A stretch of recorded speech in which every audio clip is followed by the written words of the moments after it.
మరి చాలా మంది వాళ్ళకి కనిపించట్లేదు. మరి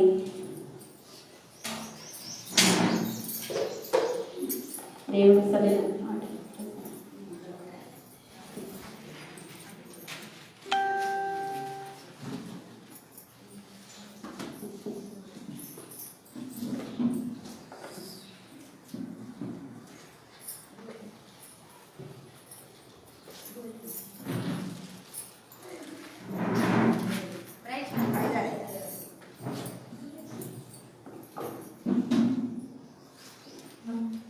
ప్రార్థన చేసుకుందాం.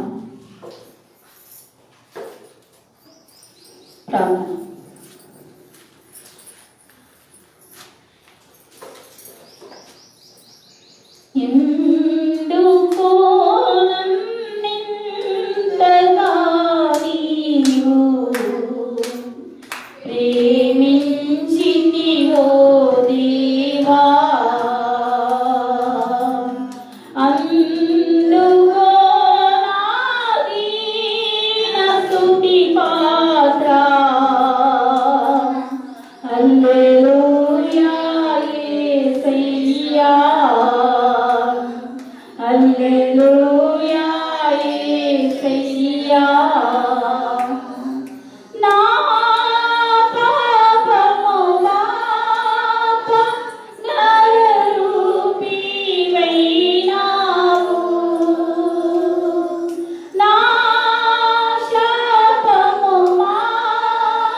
పరిశుద్ధుడా గొప్ప దేవా, నాయనానికి వందనాలు, స్తుతి స్తోత్రములు తండ్రి.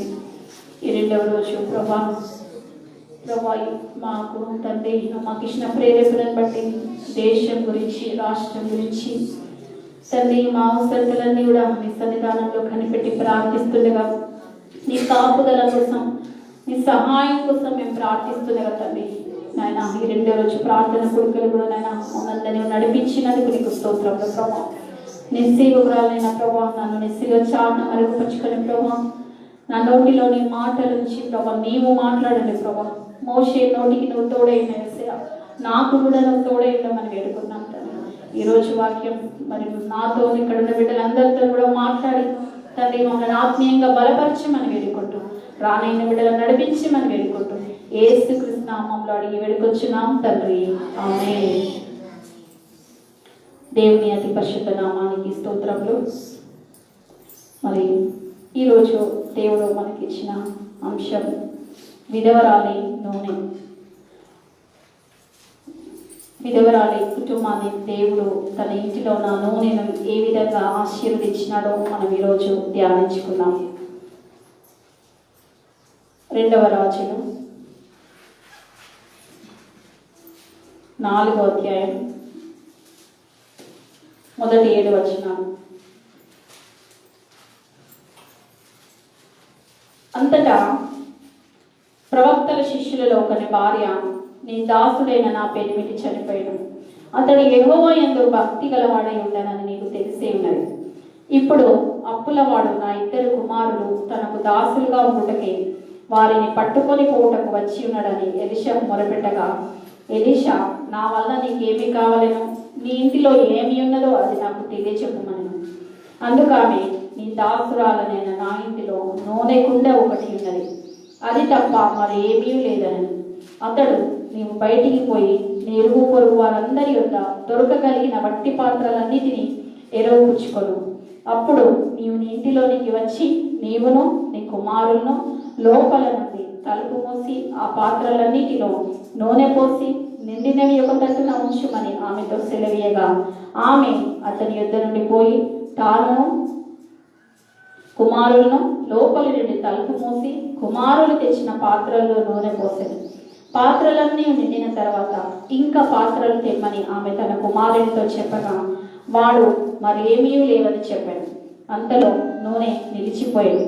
ఆమె దైవజనుడైన అతని యొద్దకు వచ్చి సంగతి తెలియచెప్పగా, అతడు, నీవు పోయి ఆ నూనెను అమ్మి నీ అప్పు తీర్చి మిగిలిన దానితో నీవును నీ పిల్లలను బ్రతుకుడని ఆమెతో చెప్పాను. దేవుని అతి పరిశుద్ధ నామానికి స్తోత్రములు. మరి ఒక విధవరాలి యొక్క జీవితం గురించి ఈరోజు మనం ధ్యానిద్దాం. మరి దేవుని సహాయం కోసం, దేవుని కాపుదల ఈ సంవత్సరం అంతా కూడా మనకుండులాగున మనం ఈ 3 రోజులు కూడా ప్రార్థనలు ఇక్కడ జరుపుకుంటా ఉన్నాం. మనం ప్రార్థిస్తున్నప్పుడు తప్పకుండా దేవుడు మన ప్రార్థన వింటున్నాడని నమ్మాలి. మనకి ఎన్ని ఉన్నా కూడా, ఎంత ఉన్నా కూడా దేవుని సహాయం లేకుంటే వ్యర్థం. మరి ఇక్కడ విధవరాలు దేవుని సహాయం కోసం కనిపెడతా ఉన్నారు. మరి నిజంగా భర్త లేని జీవితం అనేది అది చాలా బాధతో కూడినది. అదొక జీవితాంతం, అది పైకి ఎంత సంతోషంగా ఉన్నా కూడా అది ఒక శ్రమతో, ఒక చింతతో, ఎన్నో నిందలు అవమానాలతో కూడిన జీవితం. సంతోషంగా ఉన్నా తప్పే, చక్కగా తయారైనా తప్పే, ఇరుగు పొరుగు వారితో మాట్లాడినా తప్పే, బంధువులింటికి వెళ్ళినా తప్పే, ఇంట్లో మంచి భోజనం వండుకున్నా తప్పే. ఎన్నో రకాలుగా మనుషులు నిందిస్తూ ఉంటారు. మరి ఇవన్నీ కూడా ఒంటరిగా స్త్రీ భరించాలి. ఈ అవమానాలు, నిందలు అన్నీ కూడా. కుటుంబాన్ని చూసుకోవాలి, పిల్లల బాధ్యత చూసుకోవాలి, ఉద్యోగం ఉంటే ఉద్యోగం, లేదా ఏదైనా పని చేసుకొనైనా కుటుంబాన్ని పోషించాలి. మరి ఇవన్నీ కూడా ఎదుర్కోవడం ఒక స్త్రీకి అదెంతో పరీక్షతో కూడిన జీవితం. ఒకసారి ఒక సహోదరి, నేను పాప చిన్న ఉన్నప్పుడు వచ్చి ఏడుస్తా ఉన్నది, మందులు పట్టుకొని వచ్చింది.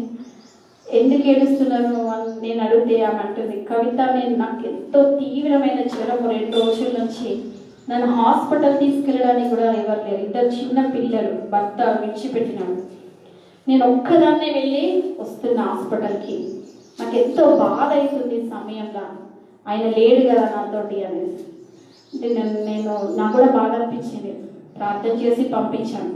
కానీ కొన్ని రోజులకే తిరిగి వాళ్ళిద్దరు కలుసుకున్నారు, మంచి భర్తతోటే ఉంటుంది ఇప్పుడు.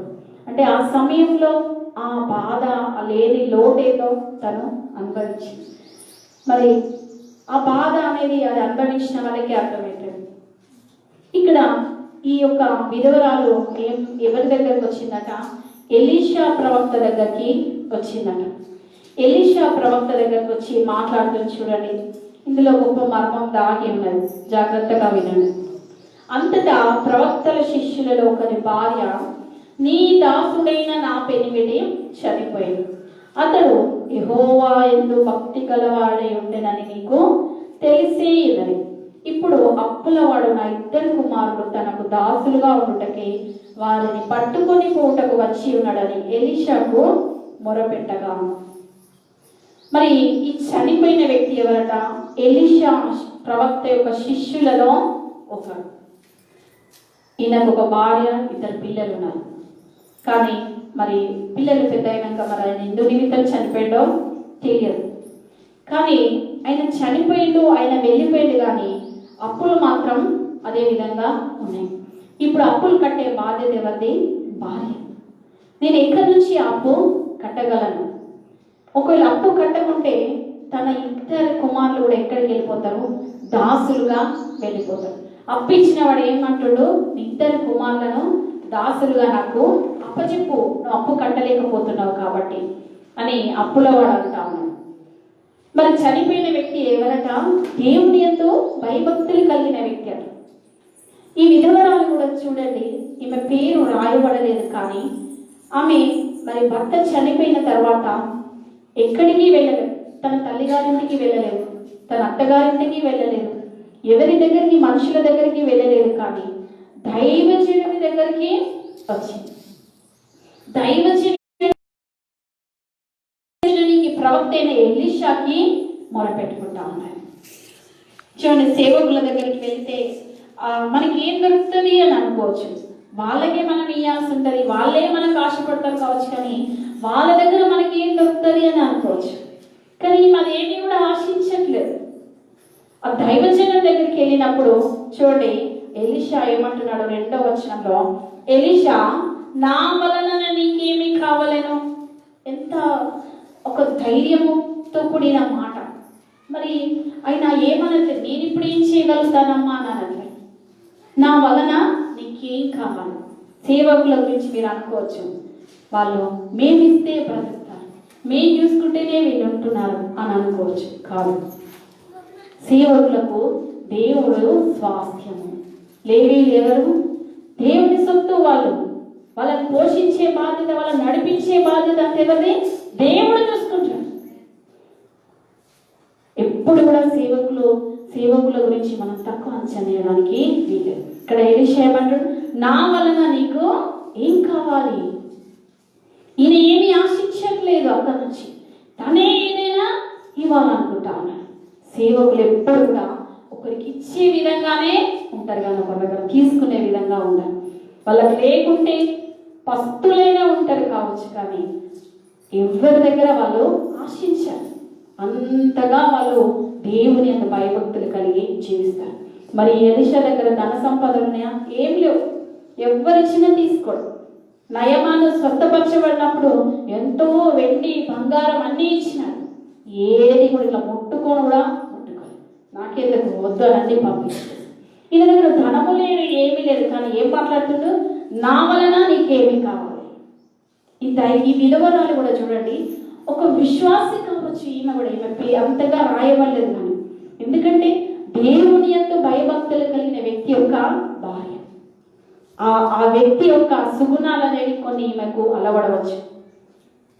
మనుషులు గతించిపోతారు, కానీ వారు చేసిన మంచి కార్యాలు అనేవి కుటుంబంలో ఎప్పుడు కూడా కనపడుతూ ఉంటాయి. చూడండి, ఈమె చింతించట్లేదు, వాళ్ళ భర్తను నిందించట్లేదు.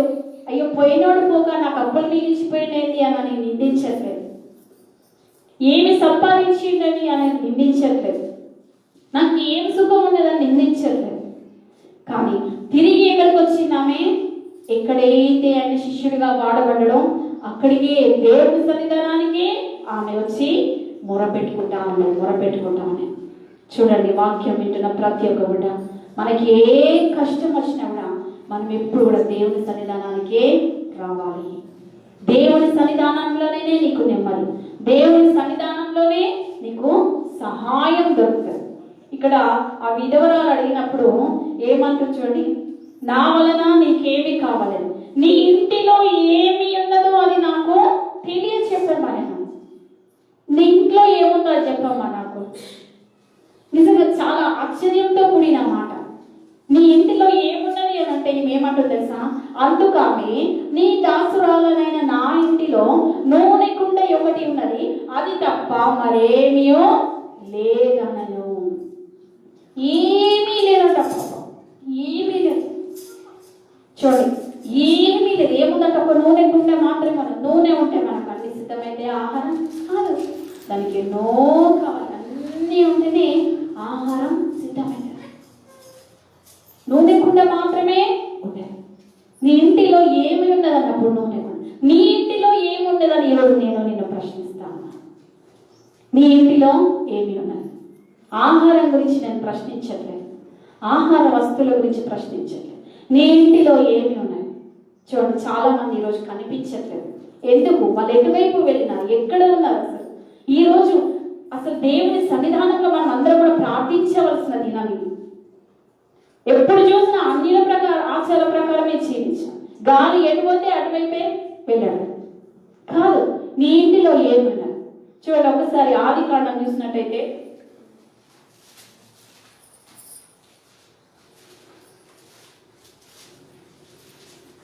35వ అధ్యాయం మొదటి నుంచి. దేవుడు యాకోబుతో, నీవు లేచి బేతేలుకు వెళ్ళి అక్కడ నివసించి నీ సహోదరుడైన ఏశావు ఎదుట నుండి నీవు పారిపోయినప్పుడు నీ కనబడిన దేవునికి అక్కడ బలిపీఠంలో కట్టుమని చెప్పగా, యాకోబు తన ఇంటి వారితోనూ తన యొద్దనున్న వారందరితోనూ మీ యొద్దనున్న అన్ని దేవతలను పారవేసి మిమ్మల్ని మీరు శుద్ధిపరచుకొని మీ వస్త్రములను మార్చుకునడి. మనము లేచి బేతేలునకు వెళ్ళుదాం. నా శ్రమ దినమున నాకు ఉత్తరమిచ్చి నేను వెళ్ళిన మార్గమున నాకు తోడై ఉండిన దేవునికి బలిపీఠం అక్కడ కట్టేదనని చెప్పాను. వారు తమ యుద్ధనున్న అన్ని దేవతలన్నిటినీ తమ చెవులనున్న పోగులను యాకోబునకు అప్పగింపక, యాకోబు షెకెం దగ్గర ఉన్న మస్తకి వృక్షం కింద వాటిని దాచిపెట్టాను. చూడండి, అంతకుముందు అధ్యాయంలోనే దేవుడు యాకోబుతో మాట్లాడతాడు, ఆశీర్వదిస్తాడు.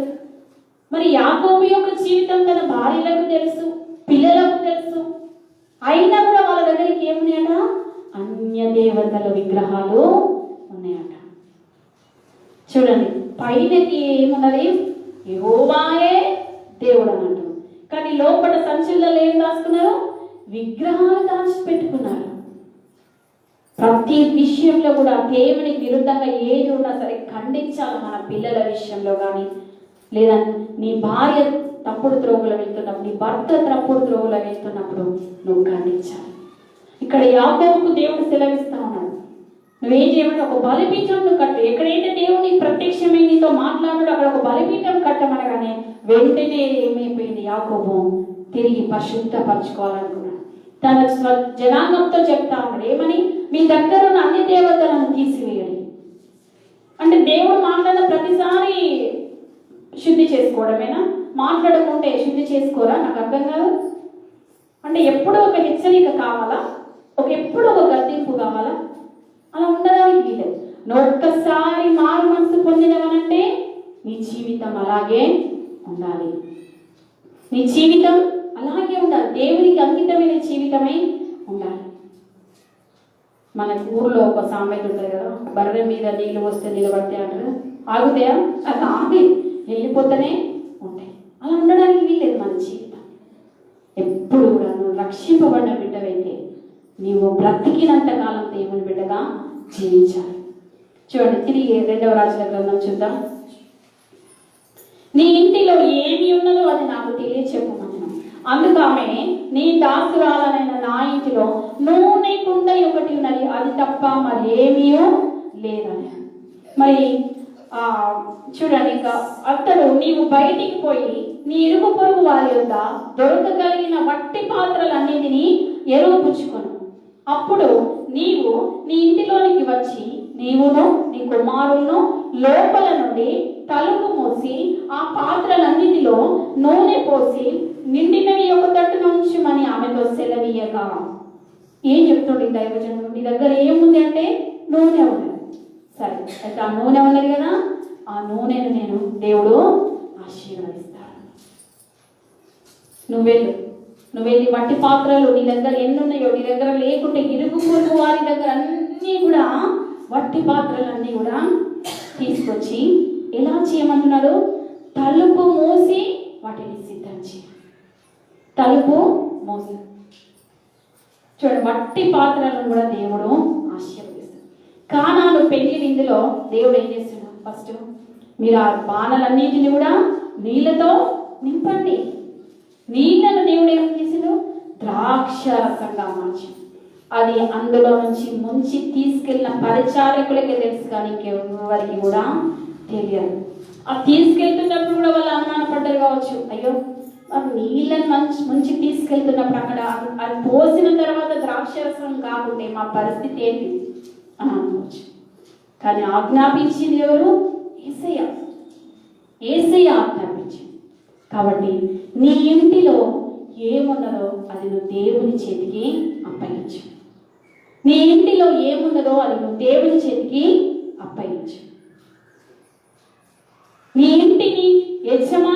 దేవుని చేతికి అప్పగించు. మన సొంత నిర్ణయాలను ఎప్పుడు కూడా పక్కన పెట్టాలి. దేవుని విషయంలో దేవుని దగ్గరకు వచ్చేవరికి ఎప్పుడు కూడా మన సొంత నిర్ణయాలు తీసుకోవడానికి వీలేదు.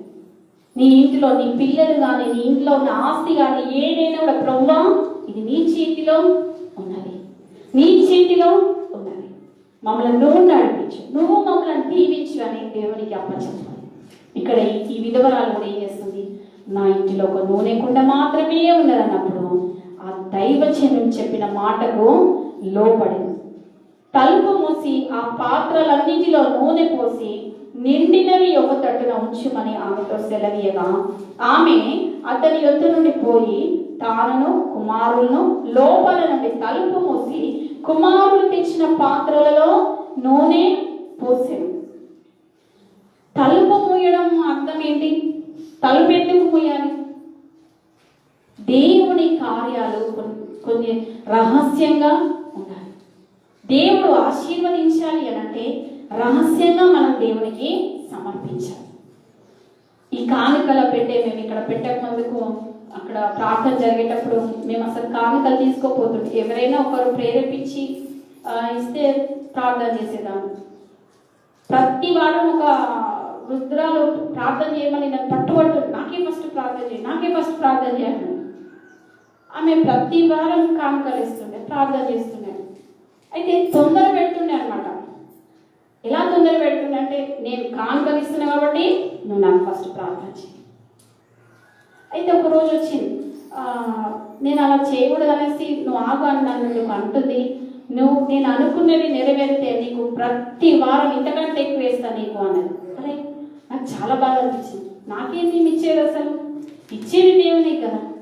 ఇంటికి వెళ్ళాక ప్రార్థించినాం, ఏంటి బ్రహ్మ మనుషులు అతిశయపడడానికి వీలేదు, ఏం చేయాలి అని ప్రార్థించినప్పుడు దేవుడు మాకు ఇచ్చిన ప్రేరణను బట్టి ఒక చిన్న కానుకల డబ్బా అక్కడ పెట్టాలి, ఎవరు ఇచ్చిద్దాం అనుకున్నా అందులో వేయమని చెప్పాడు. అప్పుడు అందులో వేస్తున్నప్పుడు ఏమవుతుంది, వాళ్ళు ఏమనుకుంటారు, మేము దేవునికి ఇస్తున్నాం కదా, దేవునికి ఇస్తున్నాం కాబట్టి ఆ దేవునికి ఇచ్చేటప్పుడు ఏమవుతుంది, ఒక తగ్గింపు అనేది వస్తుంది, ఒక భయం అనేది వస్తుంది. దాన్ని బట్టి మేము కానుకల బాక్స్ పెట్టడం జరిగింది.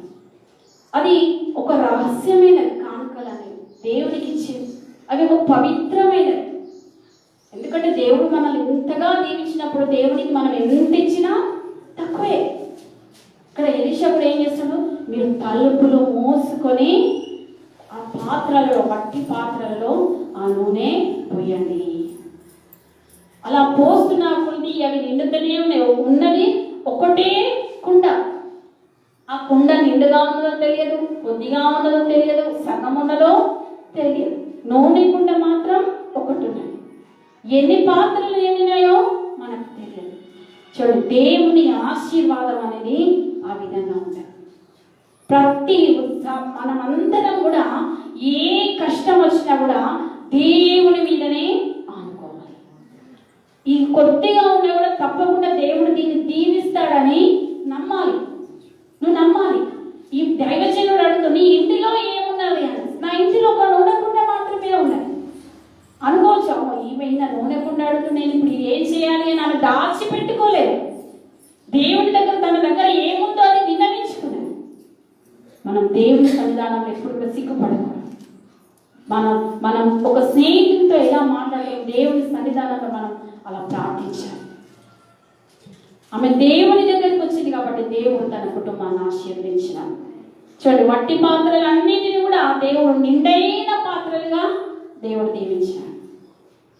కింద ఇంకా చూసినట్టయితే 5వ వచనంలో ఆమె అతని యొద్ద నుండి పోయి తానును కుమారులను లోపల నుండి తలుపు మూసి కుమారులు తెచ్చిన పాత్రలలో నూనె పోసారు. పాత్రలన్నీ నిండిన తర్వాత ఇంకా పాత్రలు తెమ్మని ఆమె తన కుమారునితో చెప్పగా వాడు మరి ఏమీ లేవని చెప్పాడు.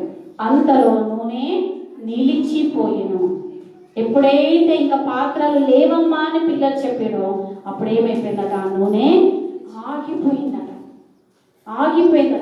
చూడండి, దేవుడు మనల్ని చూస్తలేడు, మన ప్రార్థన వింటలేడు అని మనం అనుకుంటాం. కానీ నీ ప్రతి ప్రార్థన దేవుడు వింటాడు. ఈ తల్లి ఒంటరిగా ఎంత బాధపడిందో, ఎంత నలిగిపోయిందో. ఒక సేవకుని భార్య ఆమె, ఒక సేవకుని భార్య, ఎంత కష్టజీవో. కానీ దేవుడు ఏం చేస్తున్నాడు? ఇప్పుడు ఆశీర్వదించి ఉంటారు. మనం అనుకోవచ్చు, నాకెప్పుడు కష్టాలైనా, నా జీవితం అంతా కష్టాలైనా, నా శరీరానికి అసలు స్వస్థత లేదా, నా హృదయానికి అసలు నెమ్మది లేదా అని మనం అనుకోవచ్చు. కాబట్టి ప్రతి దానికి జవాబు అనే దేవుని దగ్గర దాచబడి ఉన్నది. నువ్వు దేవుల్లో నిలిచినప్పుడు తప్పకుండా దేవుడు నీకు విశ్రాంతిని అనుగ్రహిస్తాడు. ఈమె ఎక్కడికి పోలేదండి, మనుషుల తట్టు పోలేదు, లోకం తట్టు పోలేదు, లేదా నేనేదో కష్టపని చేసుకొని బ్రతుకుతాను అనుకోలేదు, లేదా పోండి ఎన్ని సంవత్సరాలు పోతారో ఏంటో వెళ్ళిపోండి వారికి దాసులుగా బ్రతకండి కుమారులను అప్పగించలేని ఈ తల్లి. ఎంతమంది తల్లిలో అలా చేస్తా ఉన్నారు చెప్పండి. ఈ కాలం పిల్లల మీద ప్రేమ లేకుండా తల్లిదండ్రులు ఎంతో కఠినంగా ప్రవర్తిస్తున్న తల్లిదండ్రులు. కానీ ఈ తల్లి అలా చేయలేదు. తన కుమారుల మీద ఉన్న ప్రేమతో ఏం చేస్తుంది? దైవజనుడి దగ్గర నడిపించబడింది. ఇప్పుడు ఆ దైవజనుడు చెప్తున్న మాట చూడండి, 7వ వచనంలో. ఆమె దైవజనుడైన అతని యొద్దకు వచ్చి సంగతి తెలియచెప్పగా అతడు, నీవు పోయి ఆ నూనెను అమ్మి నీ అప్పు తీర్చి మిగిలిన దానితో నీవును నీ పిల్లలను బ్రతుకుడని ఆమెతో చెప్పెను. హల్లెలూయా. అయ్యా, నువ్వు చెప్పినట్టే నేను చేసిన, నువ్వు చెప్పినట్టే నేను చేసిన. ఎన్ని పాత్రలు వీలైతే అన్ని పాత్రలు సమకూర్చుకున్నా, నువ్వు చెప్పినట్టే తలుపు మోసుకున్నా, నువ్వు చెప్పినట్టే అన్ని పాత్రల్లో పోసినావు. ఇంకెప్పుడైతే పాత్రలు లేవని చెప్పిండ్రో నా పిల్లలు, అప్పుడు నూనె ఆగిపోయింది. మళ్ళీ ఇప్పుడు ఏం చేయాలి అని అడుగుతా ఉన్నది. ఆమెకు తెలియదా? ఒక ఇంత నూనె ఏం చేసుకుంటాం, అమ్మేయాలి, ఏదన్నా ఒక ఆలోచన వస్తుంది. ఇక మళ్ళీ పోయేది ఏంది లేదు దైవజనుడి దగ్గర అని అనుకునలేదు. చాలా మటుకు మనుషులు ఎలా ఉంటారు తెలుసా? ప్రార్థనకు జవాబు రానంతసేపు సేవకుల దగ్గరకు వస్తారు, ప్రార్థన చేయాలి. ఎప్పుడైతే జవాబు వచ్చిందో వాళ్ళు మళ్ళీ రాలేదు, అయిపోయింది, అప్పటికి అవసరత తీరిపోయింది. కానీ మళ్ళీ దైవజనుడి దగ్గరకు వచ్చింది. ఇప్పుడు నేనేం చేయాలి? వెళ్ళు, ఏదైతే నూనె నింపినామో ఆ నూనెను అమ్ము, వచ్చిన పైసలతో ఏం చేయి, ముందుగా నీ అప్పు తీర్చుకో, మిగతా పైసలతో నువ్వు నీ పిల్లలు బ్రతకండి. తను ఏమన్నా ఆశించిందా ఎలీషా ప్రవక్త? ఏమీ ఆశించలేదు. అది దైవజనుడి లక్షణం. చూడండి, దైవజనుడు ఆశీర్వదించింది కాబట్టి ఆ నూనె ఆశీర్వదించబడింది. కాబట్టి సేవకుల యొక్క మాటలను ఎప్పుడు కూడా మనం నిర్లక్ష్యం పెట్టవద్దు. సేవకులు ఇచ్చినప్పుడు మాట, అది దేవుని మాటగా మనం స్వీకరించి దాన్ని అనుసరించినప్పుడు అందులో ఆశీర్వాదం ఉంటుంది. ఈమె అనుకున్నారు, అయ్యో నా కొడుకులు ఎక్కడ దాసులుగా పోతారో అనుకున్నారు. కానీ దేవుడు ఏం చేస్తుండో వారిని స్వతంత్రులుగా చేసి గొప్ప వ్యాపారవేత్తలుగా చేయవచ్చు. ఒకవేళ అవన్నీ మన బైబిల్లో రాయబడలేదు. నూనె అంటే అది చాలా విలువైనది. వాళ్ళు పెద్ద వ్యాపారస్తులు కావచ్చు, ధనవంతులయ్యి ఉండవచ్చు, ఒకవేళ జీవితాంతం వాళ్ళు సంతోషంగా బ్రతికి ఉండవచ్చు. ఇక్కడ తన భర్త బ్రతికిన జీవితాన్ని బట్టి, తన ఇంటి యజమాని దేవుని యందు భయభక్తులు కలిగి జీవించిన విధానాన్ని బట్టి, ఎలీషా ప్రవక్త దగ్గర ఒక శిష్యునిగా పనిచేయడాన్ని బట్టి దేవుడు ఏం చేసిండు? తన కుటుంబాన్ని ఆశీర్వదించిండు. కాబట్టి నీ ఇంటి యజమానిని నువ్వు గౌరవించాలి. నీ ఇంటి యజమాని నువ్వు గౌరవించాలి. తన మాటను నువ్వు గౌరవించాలి. తను చేస్తున్న ఏ చిన్న ఉద్యోగాన్నైనా నువ్వు గౌరవించాలి. అది నీకు నీ పిల్లలకు ఆశీర్వాదకరం.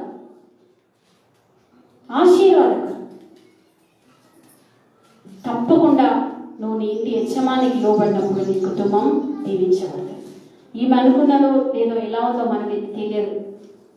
మరి శిష్యులంటే, దైవజనుడి దగ్గర శిష్యులంటే పగలనక రేయనక ప్రతి సందర్భంలో ప్రార్థనలో గడపాలి. కుటుంబాన్ని ఎంతో దూరంగా ఉండాల్సి వస్తుంది. కుటుంబ బాధ్యత విడిచిపెట్టాల్సి వస్తుంది కొన్ని సందర్భాలు. ఎందుకంటే సేవకు అంత అంకితం కావాల్సి ఉంటుంది. అయినా తను కృంగిపోలేదు. ఆ భార్య ఏంది, తను అప్పుడు పడిన కష్టం, అప్పుడు పడిన ప్రయాసం అంతా కూడా దేవుడు ఇప్పుడు ఏం చేస్తాడు? తన భార్యను, పిల్లలను దేవుడు పోషించి దీవించినాడు. కాబట్టి మనం దేవుని యందు భయభక్తులు కలిగి జీవించినప్పుడు ఎప్పుడు మనకు కొదువ అనేది ఉండదు. ఈ విధవరాలి యొక్క నూనెను దేవుడు దీవించినాడు. నువ్వు బాధపడుతున్నావేమో ఈ సమయం, అయ్యో నేను విధవరాలిగా ఉన్నాను, అయ్యో నేను ఒంటరిగా ఉన్నాను, నా ఇంటిలో ఏమీ లేదు, ఎలా నా కుటుంబం, నా పిల్లలు ఒంటరిగా ఉన్నారు, ఏంటి నా పిల్లల పరిస్థితి, నాకేం తోచట్లేదు, నాకెవరు సహాయం చేసేవాళ్ళు లేరు అనుకుంటున్నావేమో. దేవుడే నీకు సహాయకుడు. హల్లెలూయా. దేవుడే నీకు సహాయకుడు. ఒకవేళ నీ పిల్లల బాధ్యత మరి దేవుడికి అప్పచెప్పు, లేదా అప్పుల బాధ్యత నీ ఇంటిలో ఏదుందో అది నువ్వు దేవుడికి అప్పచెప్పు. దేవుడు నిన్ను నీ కుటుంబాన్ని ఆశీర్వదిస్తాడు. నిన్ను నీ కుటుంబాన్ని తప్పకుండా దేవుడు దీవిస్తాడు. హల్లెలూయా. చూడండి, మొదటి రాజుల గ్రంథంలో ఇంకొక విధవరాలి గురించి మనం ధ్యానిద్దాం. 17వ అధ్యాయం 8వ వచనం నుంచి. అంతటా యెహోవా వాక్కు అతనికి ప్రత్యక్షమై ఇలా సెలవిచ్చాను, నీవు సీదోను పట్టణ సంబంధమైన సారెపతను ఊరికి పోయి అచ్చట ఉండుము. నిన్ను పోషించుటకు అచ్చటనున్న ఒక విధవరాలికి నేను సెలవిచ్చింది.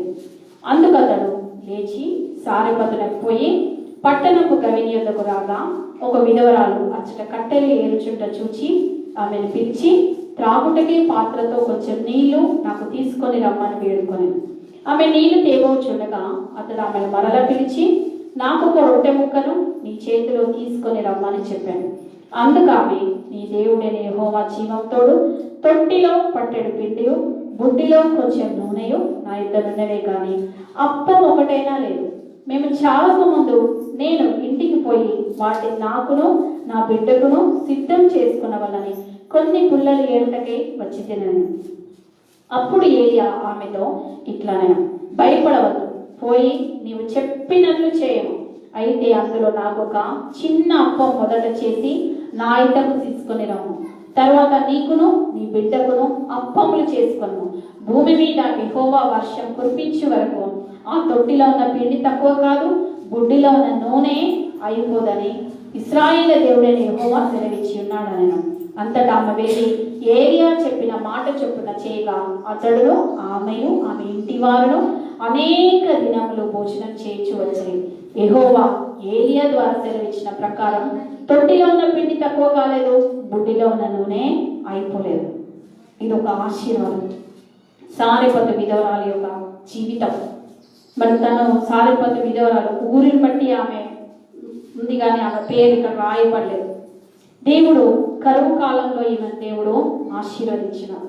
కరువు కాలంలో ఆమె ఏం చేస్తుందట, కట్టెపుల్లలు ఏరుకుంటా ఉందట. ఎందుకోసం? ఇంటికి వెళ్ళిన తర్వాత ఆ పుల్లలతో చిన్న రొట్టె చేసుకొని తనకు తన ఒక్కగానొక్క కుమారునికి ఆహారం పెట్టి, ఎందుకంటే ఏముందట అందులో, గిన్నెలో కొంచెమే పిండి ఉంది, బుడ్డిలో కొంచెమే నూనె ఉంది. అది అయిపోయిందంటే ఇంకా వాళ్ళకి ఆహారం లేదు. దాదాపు 3 సంవత్సరాల నుంచి వర్షాలు లేవు, ఆహార ధాన్యం లేదు, ఎక్కడ కూడా ఒక గింజ కూడా దొరకట్లేదు, చెట్టు లేదు, ఏం లేదు, అంత ఎండిపోయిన ప్రదేశం, వర్షం లేదు కారణంగా. త్రాగుదామంటే నీళ్లు కూడా లేవు, అంతా అడగంటిపోతున్న పరిస్థితి, నీళ్లు కూడా. ఇంకా ఈ ఆహారం అయిపోతుందంటే మాకెవరు లేరు, కాబట్టి ఇవి చేసుకొని ఇక మేము చనిపోవాలి అనే ఉద్దేశంతో ఆ స్త్రీ బయటకు వచ్చింది. చూడండి, మానవులు మనం ఎప్పుడు కూడా ఎంత భక్తిగా ఉన్నా సరే కానీ కష్టం వచ్చినప్పుడు కొంచెం మన విశ్వాసం అనేది సన్నగిలిపోతూ ఉంటుంది. అయ్యో ఏంటి నా బ్రతికి ఇలా అయిపోయింది, ఇంకింతే, ఇక చాలు అని అనుకుంటా ఉంటాం. నేను ఇంకా ఈ శ్రమ నుంచి నేను ముందుకు సాగలేను, నా జీవితం ఇంకా చాలు అని అనుకుంటా ఉంటాం. ఈ విధవరాలు కూడా దేవుని యందు భయభక్తులు కలిగిన వ్యక్తి అయినప్పటికీ ఆ శ్రమ వికటం అయిపోయేసరికి ఇంకా ఇది చేసుకొని తిని చనిపోవాలి అని అనుకుంటాను. మన తలంపులను ఎరిగిన దేవుడు మన దేవుడు, మన తలంపులను ఎరిగిన దేవుడు మన దేవుడు. ఈ స్త్రీ ఏమనుకుంటుంది, చనిపోవాలనుకుంటుంది, కానీ దేవుడు ఏమనుకుంటున్నాడు, కరువు కాలమంతా ఆమెను పోషించాలనుకుంటున్నాడు. హల్లెలూయా. చూడండి, నీ గురించి నా గురించి కూడా దేవుడు అదే విధమైన ఆశీర్వాదం ఈరోజు ఇవ్వబోతాను. నువ్వు నేను తక్కువగా ఆలోచించుకుంటున్నామేమో కాదు, మన గురించి దేవుడు ఉన్నతమైన తలంపులు కలిగి ఉన్నాడు. ఇక్కడ ఏలియా ప్రవక్త దేవుడు ఏమంటున్నాడు, నువ్వు వెళ్ళు, సారెపతు అనే అక్కడ ఊరికి వెళ్ళు, నిన్ను పోషించుటకు అక్కడ నేను ఒక విధవరాలిని ఆజ్ఞాపించి ఉన్నాను. ఎవరిని పోషించడానికట? ఏలియాను పోషించడానికి. ఏలియాను పోషించడానికి ఒక విధవరాలిని ఆజ్ఞాపించినట్టు దేవుడు.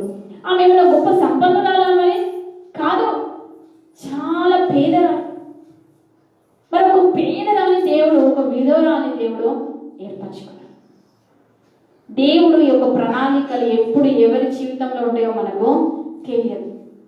ఇక్కడ ఒక విధవరాలికి నేను ఆజ్ఞాపించినప్పుడు ఏలియా ప్రవక్త వెళ్ళినప్పుడు ఆ స్త్రీ ఎదురైనప్పుడు ఏమంటాడు, ఫస్ట్ నాకు కొన్ని మంచినీళ్ళు తీసుకురా అంటే ఆమె కాదనకుండా నీళ్లు తీసుకురావడానికి వెళ్తుంటే వెంటనే ఏమంటాడు, అట్లనే నాకు ఒక చిన్న అప్పం కూడా చేసి తీసుకురా. ఎంతదట, నాకు ఒక చిన్న అప్పము తీసుకుంటా అంటే ఆమె అంటదనమాట, లేదు నా దగ్గర అంత లేదు, నేను చనిపోవాలనుకుంటున్నానని దేవుని మీద ప్రమాణం చేసి చెప్తున్నప్పుడు ఏలియా ప్రవక్త అంటున్నాడు చూడండి 13వ వచనంలో, అప్పుడు ఏలియా ఆమెతో వచ్చాను, భయపడవద్దు, పోయి నీవు చెప్పినట్లు చేయము, అయితే అందులో నాకు ఒక చిన్న అప్పం మొదట చేసి నా ఇతకు తీసుకొని రమ్ము. భయపడవద్దు, దేవుడు మనతో మాట్లాడుతూ ఉన్నాడు, భయపడవద్దు. ఈ సంవత్సరం మనం దేని విషయమైతే భయపడుతున్నామో ఆ విషయమే నువ్వు భయపడవద్దని దేవుడు మాట్లాడుతూ ఉన్నాడు. నీ పిల్లల గురించి నువ్వు భయపడుతున్నావా? నీ అనారోగ్యం గురించి భయపడుతున్నావా? ఇరుగు పొరుగు వారి గురించి భయపడుతున్నావా? లేదా నీ భర్త గురించి నువ్వు భయపడుతున్నావా? దేని విషయంలో భయపడుతున్నావురా? భయపడవద్దని దేవుడు సెలవిస్తా ఉన్నాడు. ఇక్కడ ఏమి ఏమంటాడు, నువ్వు భయపడకుండా వెళ్ళి నేను చెప్పినట్లు చేయి, నేను చెప్పినట్లు చేయము కదా. నిజంగా దేవుడు నడవమన్న రీతిగా మనం నడిస్తే మన జీవితాలు ధన్యమైపోతాయి. మన జీవితంలో ఎప్పుడూ సమాధానమే ఉండదు. కానీ మనుషులకు అది ఇష్టం ఉండదు, సేవకుల దగ్గరకు వచ్చి ప్రార్థన చేయమని కోరుతారు, కానీ సేవకులు చెప్పినట్టు అస్సలు చేయరు, వాళ్ళకి ఇష్టం లేదు. ఎందుకంటే అది నచ్చదు కాబట్టి. మళ్ళీ వాళ్ళకి ఏది ఇష్టమో అట్లనే వాళ్ళకి ఇష్టమైన విధంగానే నడుస్తారు. చివరికి మళ్ళీ సమస్య వచ్చినప్పుడు అయ్యో అని మళ్ళీ బాధపడుతూ ఉంటారు. కానీ ఇక్కడ ఏలియా ఏమంటాడు, నేను చెప్పినట్లు చేయము, ముందు నాకు ఒక చిన్న అప్పం తీసుకున్నాను, తర్వాత నీకు నీ కుమారునికి నీ బిడ్డకు అప్పం చేసుకోండి. చూడండి, విధవరాలికి ఉన్న తగ్గింపు, ఈ విధవరాలికి ఆ ఇచ్చే స్వభావం నిజంగా ఎంత గొప్పది. కష్టకాలంలో ఏమీ లేని స్థితిలో ఉన్నది అదొక్కటే ఒక వ్యక్తి వచ్చి అడుగుతా ఉన్నాడు. ఆయన మొట్టమొదటిసారిగా చూస్తూ ఉన్నది, కానీ ఏం చేసింది, కాదనలేదు. ఎందుకు? ఆమె దేవుని యందు భయభక్తులు కలిగిన స్త్రీ కాబట్టి. తనకు తన కుమారుడికి లేకపోయినా పర్వాలేదు అనుకున్నది కావచ్చు. ముందుగా ఏమిచ్చింది, ఒక దైవజనునికి ఇచ్చింది. ముందుగా దైవజనునికి ఇవ్వడం ద్వారా దేవుడు ఏం చేశాడు, ఆ ఉన్న కొంచెం పిండిని, కొంచెం నూనెను దేవుడు ఆశీర్వదించినాడు. మనకు ఉన్న దాంట్లో మనం ఎవరికి ఇవ్వాలి? ముందుగా దేవునికి ఇవ్వాలి. నీకు ఎంత ఉన్నా సరే నువ్వు దేవునికి ఇవ్వాలి. నిన్న ప్రార్థన అయిపోయినాక ఒక స్త్రీ అమ్మ వచ్చింది, అమ్మ కవితవా నేను కూరగాయలకు డబ్బులు ఇవ్వాలనుకుంటున్నాను వచ్చింది. రేపు ప్రార్థన ఉంది కదా, కూరగాయలకు నేను డబ్బులు ఇవ్వాలనుకుంటున్నాను అంటే, సరే అమ్మ అని వచ్చి ప్రార్థన చేసి తీసుకున్నాను. ఇచ్చింది కొంచెమే కావచ్చు, కానీ అది చాలా ఎక్కువే నా దృష్టిలో, ఆమె దృష్టిలో కూడా ఎక్కువే. ఎందుకంటే ఆమె ఒక ఆశతోటి వచ్చి ఇచ్చింది. హల్లెలూయా. మనం అనుకుంటాం ఇస్తుంది కొంచెమే అనుకోవచ్చు, కానీ నువ్వు ఎంత ఇచ్చినావు అనేది దేవుడు చూస్తా ఉన్నాడు, ఎంత నుంచి ఇచ్చినావు అనేది దేవుడు చూస్తా ఉన్నాడు. ఇక్కడ ఈమె ఏం చేస్తుంది, ఉన్న కొంచెంలో నుంచి ఆమె ఇచ్చింది, ఉన్న కొంచెంలో నుంచి ఆమె ఇచ్చింది కాబట్టి దేవుడు ఏం చేశాడు, ఆమె దేవుడు ఆశీర్వదించినాడు. దేవుడు ఆశీర్వదించినాడు. అది ఎలాంటి సమయం? కరువు కాలం. కరువు కాలంలో దేవుని ఆశీర్వాదం పొందుకున్న స్త్రీ ఈ యొక్క సారెపతు విధవ. మనం కూడా కరువు కాలంలోనే ఉన్నాం. నువ్వు దేవుని దీవెనను పొందుకోవాలంటే, ఈ సంవత్సరం అంతా నిన్ను నీ కుటుంబాన్ని దేవుడు కాపాడాలి అనంటే, దేవునికి ఇచ్చే విధంగా నీ జీవితం ఉండాలి. దేవునికి మొదటి స్థానం నీ కుటుంబంలో ఇచ్చే విధంగా నీ జీవితం ఉండాలి. నీ ఇంటిలో ఏది కూడా అపవిత్రమైనది ఉంచుకోవడానికి వీల్లేదు. ఆ ఎలీషా ప్రవక్త దగ్గరకు ఆ విధవరాలు వెళ్ళినప్పుడు నీ ఇంటిలో ఏమున్నది అన్నప్పుడు ఏమున్నది, నూనె కుండ మాత్రమే ఉన్నది, వేరే ఏ అపవిత్రత లేదు. దేవుని సన్నిధి ఉన్నది కాబట్టి దేవుడు ఆ కుటుంబాన్ని ఆశీర్వదించాడు. ఈ విధవరాలు మొదటగా దేవునికి దైవజనానికి ఇచ్చింది కాబట్టి దేవుడు ఈ విధవరాలు కూడా దేవుడు దీవించాడు. నువ్వు వాక్యం వింటున్నప్పుడు ఆ వాక్యానుసారంగా నువ్వు జీవించాలి. ప్రతిదీ కూడా దేవుడు మనకు తీర్పు దినమందు మనం దేవుని సన్నిధానంలో నిలబడవలసి ఉంటుంది. కాబట్టి ఈ సంవత్సరం అంతా కూడా దేవుని కాపుదల మనకు ఉండాలంటే మొదటగా మనం మన జీవితంలో దేవునికి మొదటి స్థానం ఇవ్వాలి. దేవుడి పరిశుద్ధ వాక్యం దీవించింది కాక. ఒక పాట పాడుకుందాం.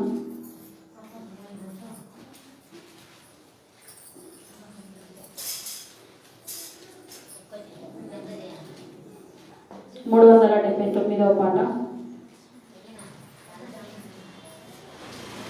నీ ప్రేమ ఎంతో ఎంతో మధురం, యేసు నీ ప్రేమ ఎంతో ఎంతో మధురం, యేసయ్యా నీ ప్రేమ మధురం, యేసయ్యా మధురాతి మధురం, యేసయ్యా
ప్రార్థన చేస్తున్నాం.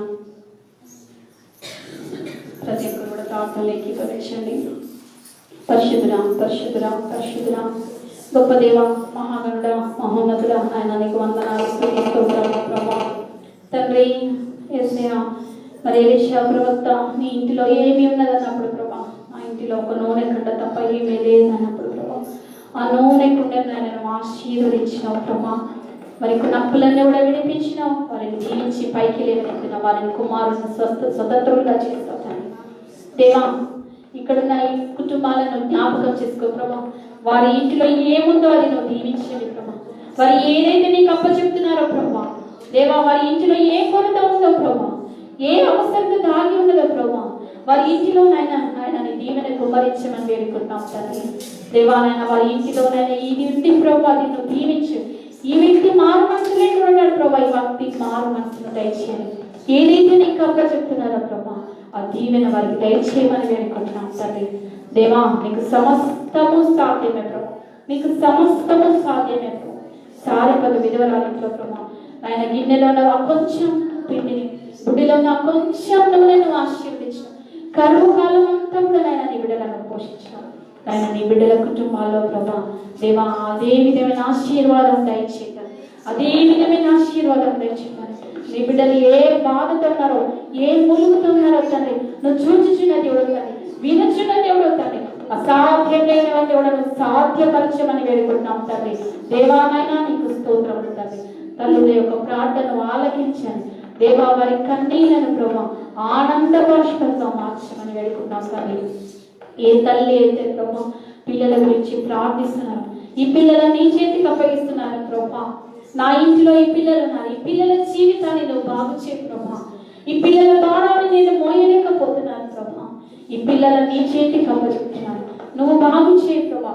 వీరి జీవితాలను కట్టు అని ఏ తల్లి అయితే ప్రార్థిస్తున్నావు, ఆ తల్లి ప్రార్థనను బట్టి పిల్లలను దీవించండి ప్రభా. పిల్లలను ఆయన జీవితాలను చక్కదిద్దండి ప్రభా. వారిని ఆశీర్వదించండి, వారి జీవితాలను స్థిరపరచమని వేడుకుంటున్నాం తండ్రి. నాయన నీకు స్తోత్రములు ప్రభా, నీకు స్తోత్రములు తండ్రి. గొప్ప దేవానైనా నీకు వందనాలు దేవానైనా. మరి మా యొక్క సంఘాన్ని కూడా దీవించండి ప్రభా. మా సంఘాన్ని ప్రభా ఈ మందిరంలో మమ్మల్ని అందరూ నీ చేతులకు అప్పచెప్తున్నాం తండ్రి. నీవు ఈ సంవత్సరంనైనా అత్యధికమైన మేల చేత మమ్మల్ని నింపి ఈ యొక్క సంఘంలో ఆశీర్వదించమని వేడుకుంటున్నాం తండ్రి. దేవానైనా మరి ఈరోజు భోజనం కోసం ఆయన ఏర్పాటు చేసిన నేను స్వరూపాన్ని కుటుంబాన్ని కూడా దీవించండి నాయన. మరి పెద్ద కుమార్తె ఇందిరను తన భర్తను కూడా ఆశీర్వదించండి దేవా. వారి యొక్క మ్యారేజ్ డే సందర్భంగా వారిని యొక్క ఆయన ఈ యొక్క సేవకి ఈరోజు సహాయం చేస్తుండగా వారికి ఇచ్చిన కుమారుని దీవించండి, వారి కుటుంబాన్ని ఆశీర్వదించండి, వారి ఉద్యోగాలలో దీవించండి ప్రభా. అదేవిధంగా మరి యొక్క సంతానం కూడా వారికి అనుగ్రహించి ఆశీర్వదించమని వేడుకుంటున్నాం తండ్రి. మరి ఈరోజు మా అందరితో కూడా వాక్యం ద్వారా మాట్లాడినందుకు నీకు వందనాలు చెల్లిస్తూ యేసుక్రీస్తు నామములో అడిగి వేడుకొంచున్నాం తండ్రి, ఆమేన్.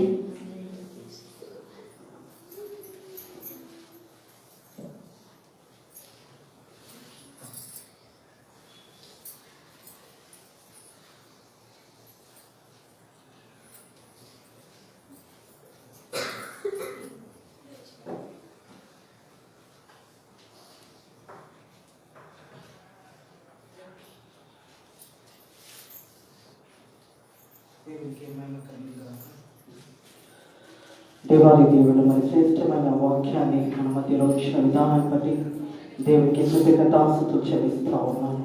ఈ ప్రత్యేకమైన సమయంలో మరి నేను రేపటి దినాన మాట్లాడవలసింది, కానీ నాకు దేవుని యొక్క మాటలు హెచ్చరికలు మీ మధ్యలో అవి చెప్పాలనేసి పరిశుద్ధాత్మ దేవుడు నన్ను బలపరిచిన విధానాన్ని బట్టి దేవునికి కృతజ్ఞతాస్తుతులు చెల్లిస్తా ఉన్నాను. ఎందుకంటే మన జీవితాలలో ఉంటే దేవుని వాక్యం యొక్క మాట ఉంటే చల్లగా ఉండండి, వెచ్చగా ఉండండి, లేకుంటే ఉమ్ము వేయబడతారని దేవుని వాక్యం తెలియజేస్తుంది. మనం చాలాసార్లు రెండు వైపులు నడవడానికి ప్రయత్నం చేస్తూ ఉంటాము. కొన్నిసార్లు దేవుని వైపు నడుస్తూనే కొన్నిసార్లు మరి ఆ విగ్రహ ఆరాధన వైపు ప్రయాణం చేస్తూ ఉంటారు. కొన్నిసార్లు చాలామంది ఏమనుకుంటారంటే అందరూ చేస్తున్నారు కదా, మనం కూడా చేస్తే ఏమవుతుంది, ఆ పండుగలు ఆచారాలు ఆ మొక్కుబడులు భారతదేశంలో మనం ఉన్నాం కాబట్టి అవన్నీ జరుగుతున్నాయి కదా, అవి కూడా మనం చేస్తే ఏమవుతుందని చాలామంది అటు ఆలోచనలతో ఉంటారు. ప్రియ దేవుని బిడ్డలారా, మీ మధ్యలో నేను మాట్లాడే మాటలు ఇది చాలా ప్రాముఖ్యమైనది. దేవాది దేవుడు ఏదైనా క్షమిస్తాడు, కానీ విగ్రహ ఆరాధనను క్షమించడు.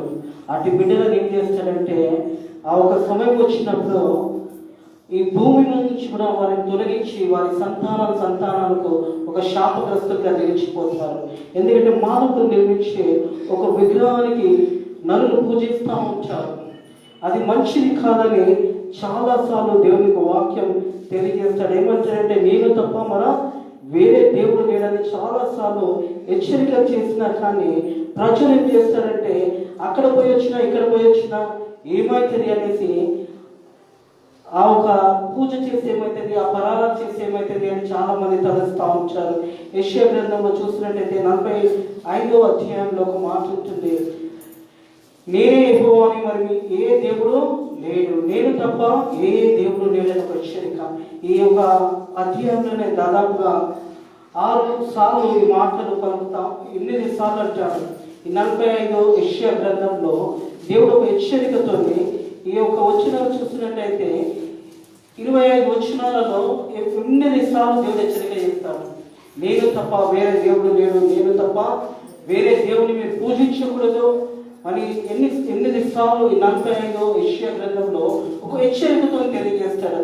అట్లనే చూసినట్టయితే 44వ అధ్యాయంలో 10వ వచనంలో చూసినట్టయితే మనిషి తన చేతులతో నిర్మించే విగ్రహము మరి పూజించినప్పుడు అది నిజమైన విగ్రహమా, అది నిజమైన దేవుడా అని ప్రశ్నిస్తాడు. చూడండి 10వ వచనం, ఎందుకును పనికిరాని విగ్రహంలో పోతపోతుంది దాని ఒక దేవునిగా నిర్మించువాడెవడు, ఇదిగో దాన్ని పూజించు వారందరూ సిగ్గుపడతారు. ఆ శిల్పకారుడు నరమాత్రులే కదా, వారందరూ పోగు చేయబడి నిలువబడి నిశ్చయంగా వారు భయపడి సిగ్గుపడతారు. ప్రియ దేవుని బిడ్డలారా, దేవాది దేవుడు తప్ప వేరే దేవుడు లేడు, ఆయన తప్ప వేరే మార్గం లేదు. ఒకవేళ మనం మేలు పొందుకొని ఆశీర్వాదాలు పొందుకొని తిరిగి విగ్రహాల వైపు చూసినప్పుడు దేవుని ఉగ్రత ఎలా ఉంటుందో ఈరోజు నేను మీతో పంచుకోవాలని ఆశపడుతూ ఉన్నాను. 2వ రాజుల గ్రంథము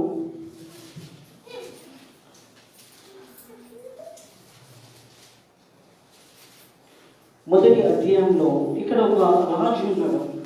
దానికంటే ముందు చూసినట్లయితే 1వ రాజు గ్రంథంలో ఎలీషా అనేక అద్భుత కార్యాలు, నిజమైన దేవుని గురించి మరి అనేక కార్యాలు చేస్తాడు. చేసినా కానీ ఆ రాజు ఆ కాలంలో అతను మరణించిన తర్వాత ఇంకొక రాజు అక్కడికి వచ్చిన తర్వాత ఏం చేస్తాడంటే ఒక కిటికీలో నుంచి తను కింద పడిపోతాడు. కింద పడిపోయిన తర్వాత కొంతమంది వాళ్ళని పిలిచి అంటాడు, దేవతల దగ్గరికి పోయి ఇది ఎలా మారుతుందో, ఇది ఎలా మంచిగా అవుతుందో అనేసి వారిని పంపిస్తూ ఉంటాడు. ఆ సమయంలో దేవుడు ప్రత్యేకంగా ఎలీషాతో మాట్లాడతాడు. ఎలీషాతో చెప్తాడు అనమాట. ఏమని చెప్తాడంటే, వీళ్ళు నన్ను కాక వేరే దేవుని దగ్గరికి వెళ్తా ఉన్నారు, దేవతల వైపు వెళ్తా ఉన్నారు, నువ్వు వెళ్ళి వాళ్ళతో మాట్లాడమని చెప్పినప్పుడు ఆ దూతలను కనుగొని ఎలీషా అంటాడు అనమాట. ఏమంటాడంటే, మీరు ఎందుకు నిత్యం పోతున్నారో ఆ మనిషి మంచం మీదకి వెళ్ళి లోపకుండా నిశ్చయంగా చనిపోతాడు. ఎందుకంటే దేవుని మనిషి, జీవం గల దేవుని మనిషి ఎప్పుడైతే మీరు ఇంకొక వైపు వెళ్తున్నప్పుడు ఎలీషా ప్రవక్తకు దేవుడు ప్రేరేపించి మాట్లాడతాడు అనమాట. నువ్వు వెళ్ళి వాళ్ళని అట్టుకొని చెప్పు, వాడు నిశ్చయంగా ఆ మంచం మీదకి వెళ్ళి లోపకుంటేనే చనిపోతాడనేసి.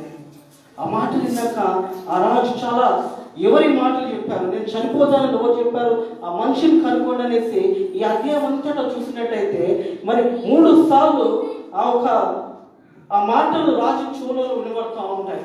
నిశ్చయంగా నువ్వు చనిపోతా ఉన్నావు, ఎందుకంటే నువ్వు దేవుని మర్చిపోయి విగ్రహాలపై నువ్వు వెళ్తున్నావు కాబట్టి నిశ్చయంగా నువ్వు ఏదైతే పడి ఉన్నావో ఆ మంచం నుంచి ఇక తిరిగి నువ్వు లేవు. ఈ మాటలు ఇచ్చిన మీరు కూడా విగ్రహ ఆరాధనపై చాలా జాగ్రత్తగా ఉండాలి. మనిషి చేతులతో చేసిన విగ్రహాన్ని అది పూజించినంత మాత్రాన అది దేవుడు కాదు. సజీవమైన దేవుని మనం నమ్ముకున్నప్పుడు, విశ్వాసంలో ముందుకు పోతున్నప్పుడు, నిజమైన దేవుని నువ్వు వెతుకుతున్నప్పుడు, నిజమైన దేవుని నువ్వు ఆశీర్వాదాలు పొందుకున్న తర్వాత పండుగ ఆచారాలు వచ్చినప్పుడు నేను వెళ్ళి వస్తే ఏమవుతుంది, నా కుటుంబం వెళ్ళి వస్తే నేను ఏమవుతుంది అన్నప్పుడు దేవుని ఉగ్రత భయంకరంగా ఉంటుంది. దేవుడు ఏదైనా క్షమించగలుగుతాడంటే తిరిగి విగ్రహాల వైపు పోయి పూజించడం ప్రారంభిస్తే దేవాది దేవునికి చాలా కోపం వస్తుంది. 2వ రాజుల గ్రంథం 1వ అధ్యాయం 1వ వచనం నుంచి చూడండి. అహాబు మరణమైన తర్వాత ఏయాబులు ఇశ్రాయేలు మీద తిరుగుబడి అహజ్యా షోమ్రోన్లో ఉన్న తన మేడగది కిటికీలో నుంచి కింద పడి రోగి మీరు ఎక్రోను దేవతను బయలుదేరు వద్దకు పోయి ఈ వ్యాధి పోగొట్టుకు నేను స్వస్థపడుతును లేదు విచారించదని దూతలను పంపాడు. ఇక్కడ చూసినట్టయితే ఆ వ్యక్తి పడిపోయిన తర్వాత ఎక్కడికి పంపిస్తున్నాడో దేవతల దగ్గరికి పోయి మీరు మాట్లాడండి, నేను అవి పనికి రాని బొమ్మలు ఏం చేస్తాయి చెప్పండి. ఒక మనిషి చేసిన నరులు చేసిన బొమ్మను ఆరాధిస్తే అందులోకి దేవుడు వచ్చే అవకాశం ఉందా? లేదు కదా. అలాగే వీళ్ళు ఆ దూతలను పంపి ఏమంటున్నారంటే వీరు విచారించి ఆ దూతలను పంపి ఒకవేళ నన్ను బాగా అయితేనేమో అనేది పంపినప్పుడు దేవాది దేవుడు ఆ మాటలు ఎప్పుడైతే ఆ వ్యక్తులను పంపిస్తుండగానే యెహోవా దూత మరి ఎలీషాతో ఇలాగ సెలవిచ్చిన నువ్వు లేచి షోమోను రాజు పంపిన దూతలను ఎదుర్కొని పోయి ఇట్లనము ఇజ్రాయేలు వారిలో దేవుడైన వాడు లేడనుకొని ఇంకొక దేవతపై బయలుదేరుతున్నావా? మీరు విచారించుచున్నారా అనగానే కాగా 3వ వచనం చదవండి. యెహోవా దూత తిష్బీయుడైన ఏలియాతో ఇలాగ సెలవిచ్చెను, నువ్వు లేచి షోమ్రోను రాజు పంపుల దూతలను ఎదుర్కొని పోయి ఇట్లనము ఇశ్రాయేలు వారిలో దేవుడైన వాడు లేడనుకొని ఎక్రోను దేవతలకు బయలుదేరి వద్ద మీరు విచారించబోచున్నారా? కాగా యెహోవా సెలవిచ్చినదేమనగా నువ్వు ఎక్కిన మంచం మీద నుండి దిగురాకుండా నువ్వు నిశ్చయంగా మరణమవుదు అని ఏలియా వారితో చెప్పాను. ప్రియ దేవుని బిడ్డలారా, చూశారు ఇక్కడ మరి ఇశ్రాయేలు దేవుడు లేడనుకొని నువ్వు దేవతల వైపు నువ్వు వెళ్తున్నట్టు ఆ మాటలు చెప్పిన ఆ ఒక తన దూతలను పంపినప్పుడు దేవాది దేవుడు ఎలీషాతో మాట్లాడారు. ఏమంటున్నాడంటే ఎలీషా కాగా ఎక్కువ సెలవిచ్చినది ఏమనగా నీవు మంచం మీద నుండి దిగురాకుతో నిశ్చయంగా మరణమవుతుందని ఎలీషా వారితో చెప్పి వెళ్ళిపోయాను. తర్వాత మీరు ఏం చేశారంటే తిరిగి ఆ మాటలు తెచ్చి రాజు దగ్గరికి ఆ దూతలు వచ్చి రాజు వద్దకు వచ్చి మరి మీరు ఎందుకు తిరిగి వచ్చారని అతను వారిని అడగగా వారు ఒక మనుష్యుడు మాకు ఎదురుపడి మిమ్మల్ని పంపిన రాజు వద్దకు తిరిగిపోయి అతనికి సంగతి తెలియచేయండి, యెహోవా సెలవిచ్చినది ఏమనగా ఇశ్రాయేలు దేవుడు లేడనుకొని ఎక్రోను దేవతపై బయలుదేవతలకు విచారణ చేయుటకు నీవు దూతలను పంపుచున్నావు. ఇకను నీవు మంచం మీద నుండి దిగిరాకుండా నిశ్చయంగా నువ్వు మరణమవుతుందని అతనితో పలికాను. మరణం అనేది కొన్నిసార్లు సాధారణ మరణాలు మనం చూస్తూ ఉంటాము. కానీ మరణం ఎలాంటి మరణం అంటే దేవుని వైపు చూడకుండా అన్ని రోజులు ఆ ముందు పరిపాలన అంతా కూడా దేవుడు ఆశీర్వదించి దేవుడు సమృద్ధిగా ఆ దేశంలో ఆశీర్వదించిన తర్వాత ఇప్పుడు మీరు ఏం చేస్తున్నారంటే విగ్రహాల వైపు మనసు తిప్పుకుంటా ఉన్నారు. ఎప్పుడైతే విగ్రహాల వైపు మనసు తిప్పంగానే దేవుడు ఏమంటున్నాడంటే నువ్వు నిశ్చయంగా చనిపోతావు.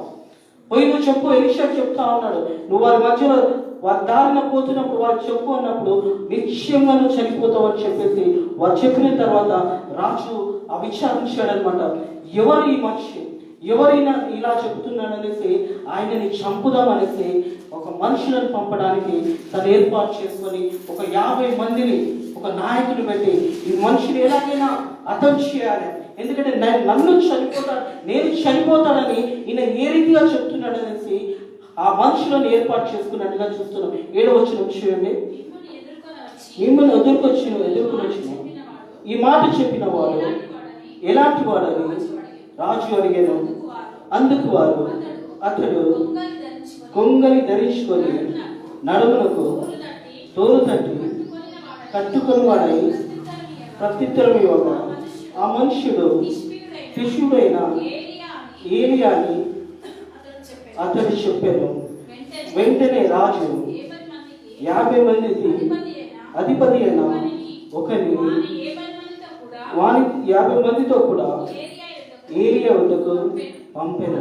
అతడు కొండ మీద కూర్చుండగా అధిపతి ఎక్కి అతని సమీపంగా పోయి, దైవజనుడా, నువ్వు దిగి రావాలని రాజు ఆజ్ఞాపించుచున్నాడు. నువ్వు దిగి రావాలనేసి రాజు ఆజ్ఞాపిస్తున్నాడు అన్నప్పుడు ఎలియా ఏమన్నాడంటే, ఒకవేళ నేను జీవం గల వీళ్ళే ఇక్కడ కింది భాగంలో ఏమంటున్నారంటే, దైవజనుడా నేను దిగి రావాలని రాజు ఆజ్ఞాపించుచున్నాడు. అందుకు ఏలియా, నేను దైవజనుడైతే అగ్ని ఆకాశంలో నుంచి దిగి వచ్చి 50 మందిని దహించును గాక అని 50 మందికి అధిపతి అయిన వానితో చెప్పగా, అగ్ని ఆకాశం నుంచి దిగొచ్చి వాని 50 మందిని దహించెను. అక్కడ 50 మందిని తీసుకొని ఒక నాయకుడిని పంపించి, దైవజనుడా మరి నిన్ను రమ్మంటున్నాడు రాజు అని చెప్పినప్పుడు, ఆ దైవజనుడైన ఎలీషా, ఒకవేళ నేను నిజంగా దైవజనుడనైతే ఆకాశం నుండి అగ్ని దిగి వచ్చి వారందరినీ కూడా కాల్చివేయాలని ఎప్పుడైతే ఎలీషా మాట్లాడిన వెంటనే పైనుంచి అగ్ని వచ్చి వారందరినీ కూడా, ఎవరైతే నాయకుడు ఉన్నాడో ఆ నాయకుడు కూడా మొత్తం కూడా దహించి వేయబడింది. దేవుని సేవకుడు ఆ సమయంలో, ఈ సమయంలో ఎప్పటికైనా వారు దేవునికి మధ్యవర్తిగా ఉంటారు కాబట్టి దేవునితో మాట్లాడే దేవుని సేవకులు వారితో ఎప్పుడు కూడా ఇలాంటి ఒక సమయం వచ్చినప్పుడు వారికి ఒక హెచ్చరికతో ఈ మాటలు పంపిస్తున్నప్పుడు, ఆ దైవజనుడు, ఆ బలమైన దైవజనుడు ఎప్పుడైతే ఆకాశంలో నుంచి అగ్ని దిగి వచ్చి 50 మంది దహించును కాక అని 50 మందికి అధిపతి అయిన వారితో చెప్పగా, అగ్ని ఆకాశం నుండి దిగి వచ్చి వారి 50 మందిని దహించినాం. పోయిన వాళ్ళందరూ కూడా తిరిగి రాకపోతే మళ్ళా రాజు అనుకున్నాడు, మళ్ళా 50 మంది అధిపతిని మరొకని వాని 50 మందిని పంపగా, దైవజనుడు త్వరగా నిమ్మని రాజు ఆజ్ఞాపించున్నాడని.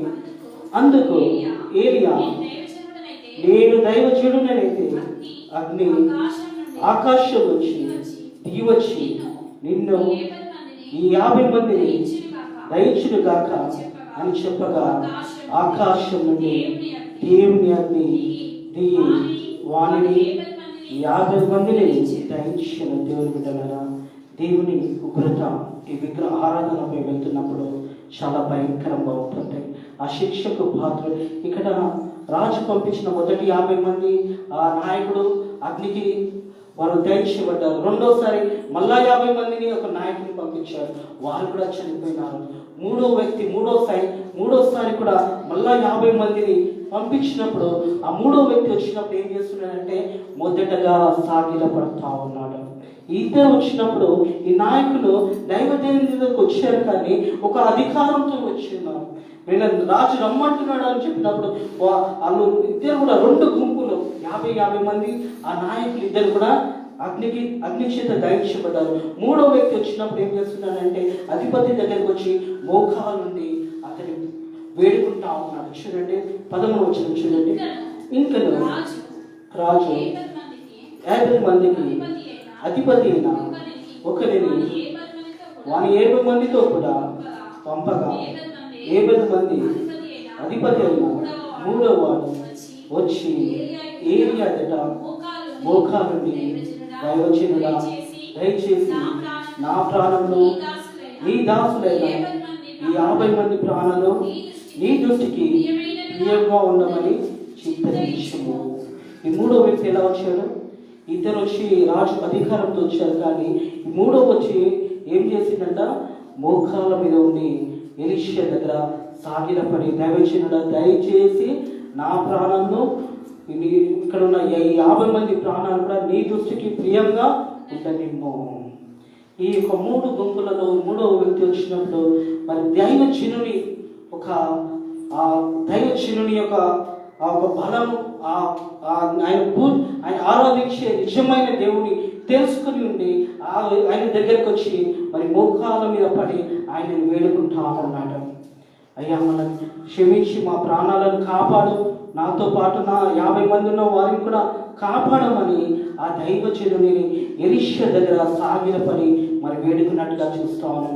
ఈ 3వసారి వచ్చిన గుంపుని చూసినప్పుడు ఆకాశం నుండి దేవుడు మాట్లాడుంటాం. ఆకాశం నుంచి దేవుడు ఏమంటున్నాడండి? 14వ వచనం చూడండి. చింతగించుము, ఆకాశం నుండి అగ్ని దిగి వెనుకటి ఉంచ దశాధిపతులను ఇద్దరిని వాని 50 మందితో కూడా దయించాను. అయితే నా ప్రాణము నీ దృష్టికి ప్రియమైనదిగా ఉండని మనవి చేయగా యెహోవా దూత వానికి భయపడక వానితో కూడా దీపమని ఏలియాకు సెలవిచ్చిన కనుక అతడు లేచి వానితో కూడా రాజు వద్దకు వచ్చాను. మూడోసారి ఎలీషాకు దేవాది దేవుడు చెప్తున్నాడు, వానికి కానీ అక్కడ ఉన్న వారికి భయపడకుండా వానితో కూడా దీపమని ఎలీషాకు దేవుడు సెలవిచ్చుచున్నాడు.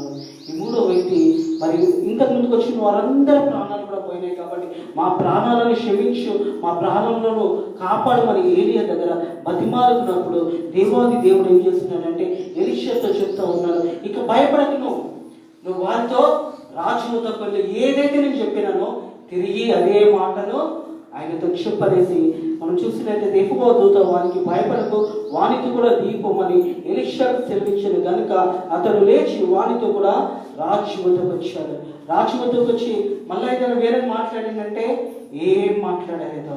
ఏమంటున్నాడు, అతడు వచ్చి రాజును చూచి విచారణ చేయుటకు ఇశ్రాయేలు వారి మధ్య దేవుడన్న వాడి లేడనుకొని నీవు ఎస్లోని దేవతలకు బయలుదేవుడు విచారణ చేయుటకు దూతలను పంపితివి. నువ్వు ఎక్కిన మంచం మీద నుంచి దిగురాకుండా నిశ్చయంగా నీవు మరణమవుదును చెప్పాను. ఇక్కడ ఎలీషా ప్రవక్త తిరిగి రాజు దగ్గరకు వచ్చి అదే చెప్తా ఉన్నాడు. ఇక్కడ ఇశ్రాయేలు దేవుడు లేడనుకొని నువ్వు విగ్రహాల దేవుల వైపు నువ్వు వెళుతున్నావా, నువ్వు నిశ్చయమును చనిపోతావు. ఎందుకంటే దేవునికి నువ్వు విరోధంగా దేవుడు యేసు ప్రభు దేవుడు ఆ దేవాదిగా ఉన్న సమయంలో దేవుని దగ్గరికి రాకుండా విగ్రహాల దూరికి నువ్వు వెళ్తున్నావు కాబట్టి నిశ్చయమును చనిపోతావు అనేసి తిరిగి ఎక్కడ వచ్చి చెప్తున్నారంటే ఒక రాజు దగ్గరకు వచ్చి దేవాది దేవుడు మరి ఎలీషా ప్రవక్తను అక్కడ పంపించినప్పుడు ఆ ప్రవక్త రాజు ఎదుట అదే మాటలు చెప్తా ఉన్నాడు. ఏమంటున్నాడంటే అతను వచ్చి రాజుని చూసి విచారించినప్పుడు ఇశ్రాయేలు వారి మధ్య దేవుడు లేడని అనుకొని నువ్వు ఎప్పుడో దేవతలపై బయలుదేవత విచారణ చేయటకు దూతలను పంపితివా. చాలా జాగ్రత్తగా ఉండాలి. విగ్రహ ఆరాధన అనేది చాలా భయంకరమైనది. దానికి నువ్వు ప్రతి సంవత్సరము దేవుళ్ళో కొన్ని దినాలు గడిపేసి తిరిగి విగ్రహాలపై వెళుతున్నప్పుడు నీ కుటుంబము నీతో పాటు నీ కుటుంబం కూడా శాపగ్రస్తులుగా ఉంటారు. ఎందుకంటే విగ్రహం అనేది మానవుడు చేసిన విగ్రహానికి దానికి ఒక రూపాన్ని ఇచ్చి తన చేతులతో నిర్మించి ఆ ఒక విగ్రహాన్ని దేవుడికి చేయలేము అనే సత్యాన్ని జ్ఞాపకం చేసుకోవాలి. చాలామంది ఎక్కడెక్కడికో ప్రయాణం చేస్తూ ఉంటారు.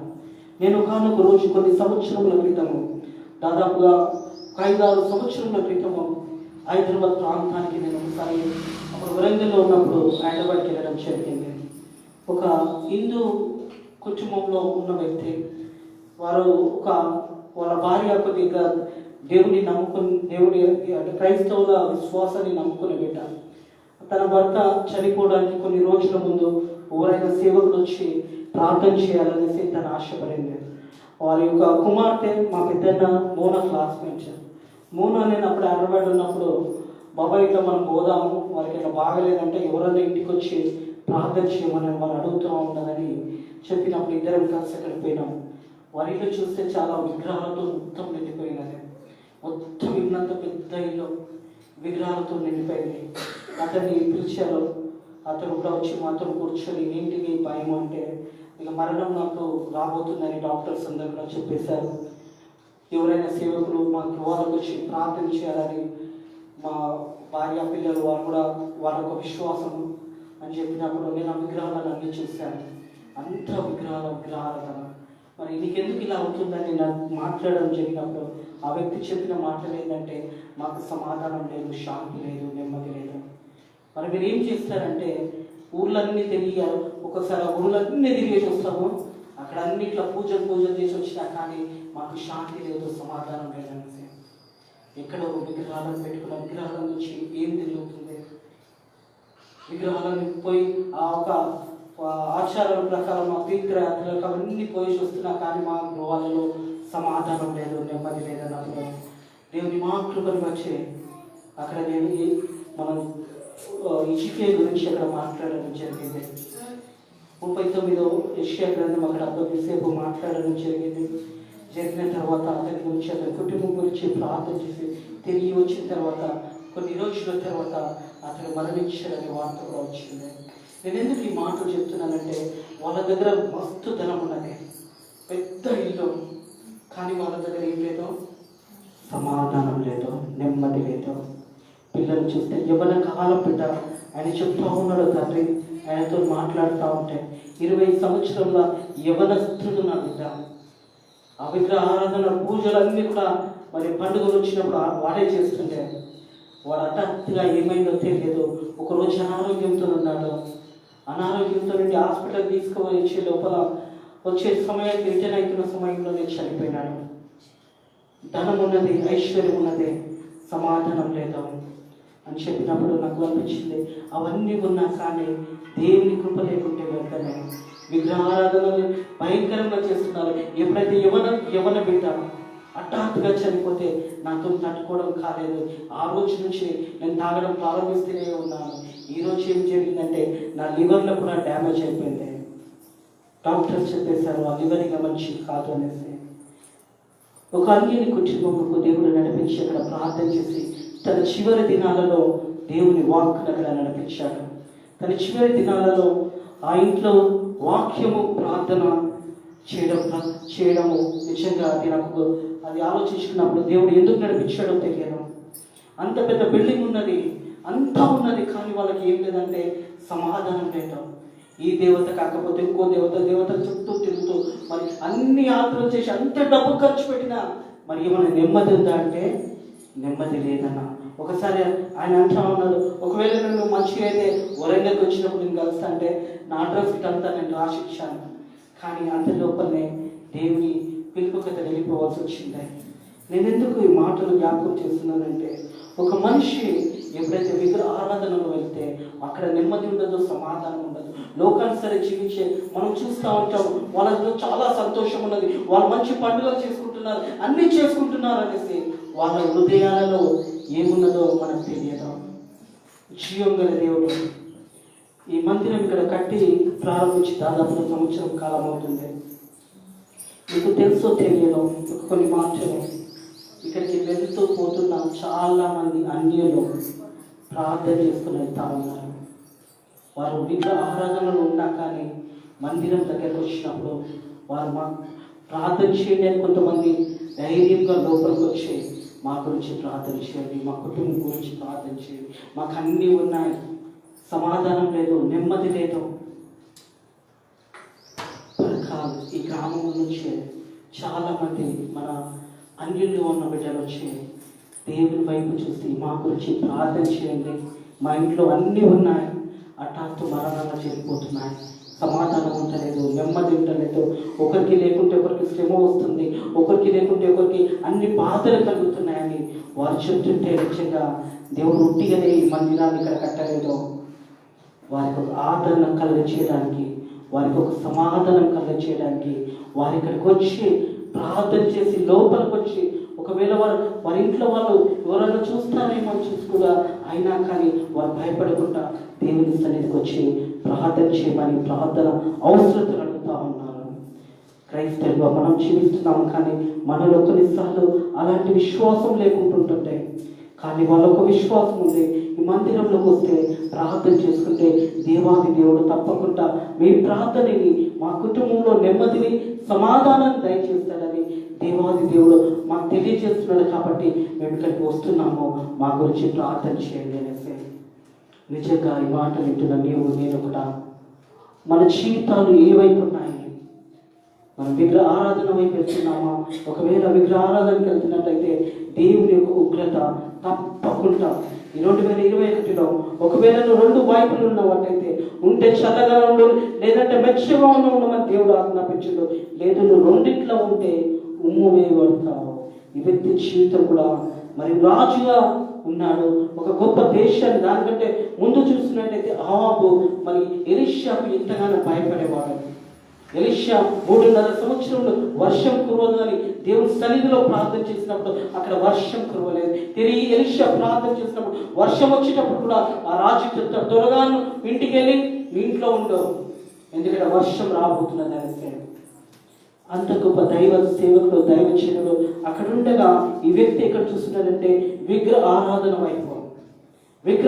వైపు ప్రతి చూడడం ప్రారంభించాడు. ఆ దేవతల దగ్గరికి వెళ్ళి నా గురించి విచారణ చేయండి, నేను భావోతను లేదు అన్న వరకు దేవాది దేవుడు ఎలీషాతో మాట్లాడి ఆ మనిషి నిశ్చయంగా మంచం మీదకి వెళ్ళి లోకుంటేనే చనిపోతాడు. కొన్నిసార్లు విగ్రహ ఆరాధనలో మనం వెళ్తున్నప్పుడు, దేవునికి హెచ్చరికలు మనం లోబడినప్పుడు భయంకరమైన శ్రమలలో మరణిస్తాం. ఈ రాజుకు చూసినట్టయితే ఒక దేశానికి రాజే, తనకి ఏమీ తక్కువ లేదు, ఎంతగా డబ్బు ఖర్చు పెట్టుకోవచ్చు, ఎన్నో చేయొచ్చు, కానీ మరణం అనేది తప్పించుకోవడము ఎవరి వశము కాదు. చూడండి, అదే మాటలు ఎలీషా వచ్చి వారితో మాట్లాడుతూ ఉన్నాడు.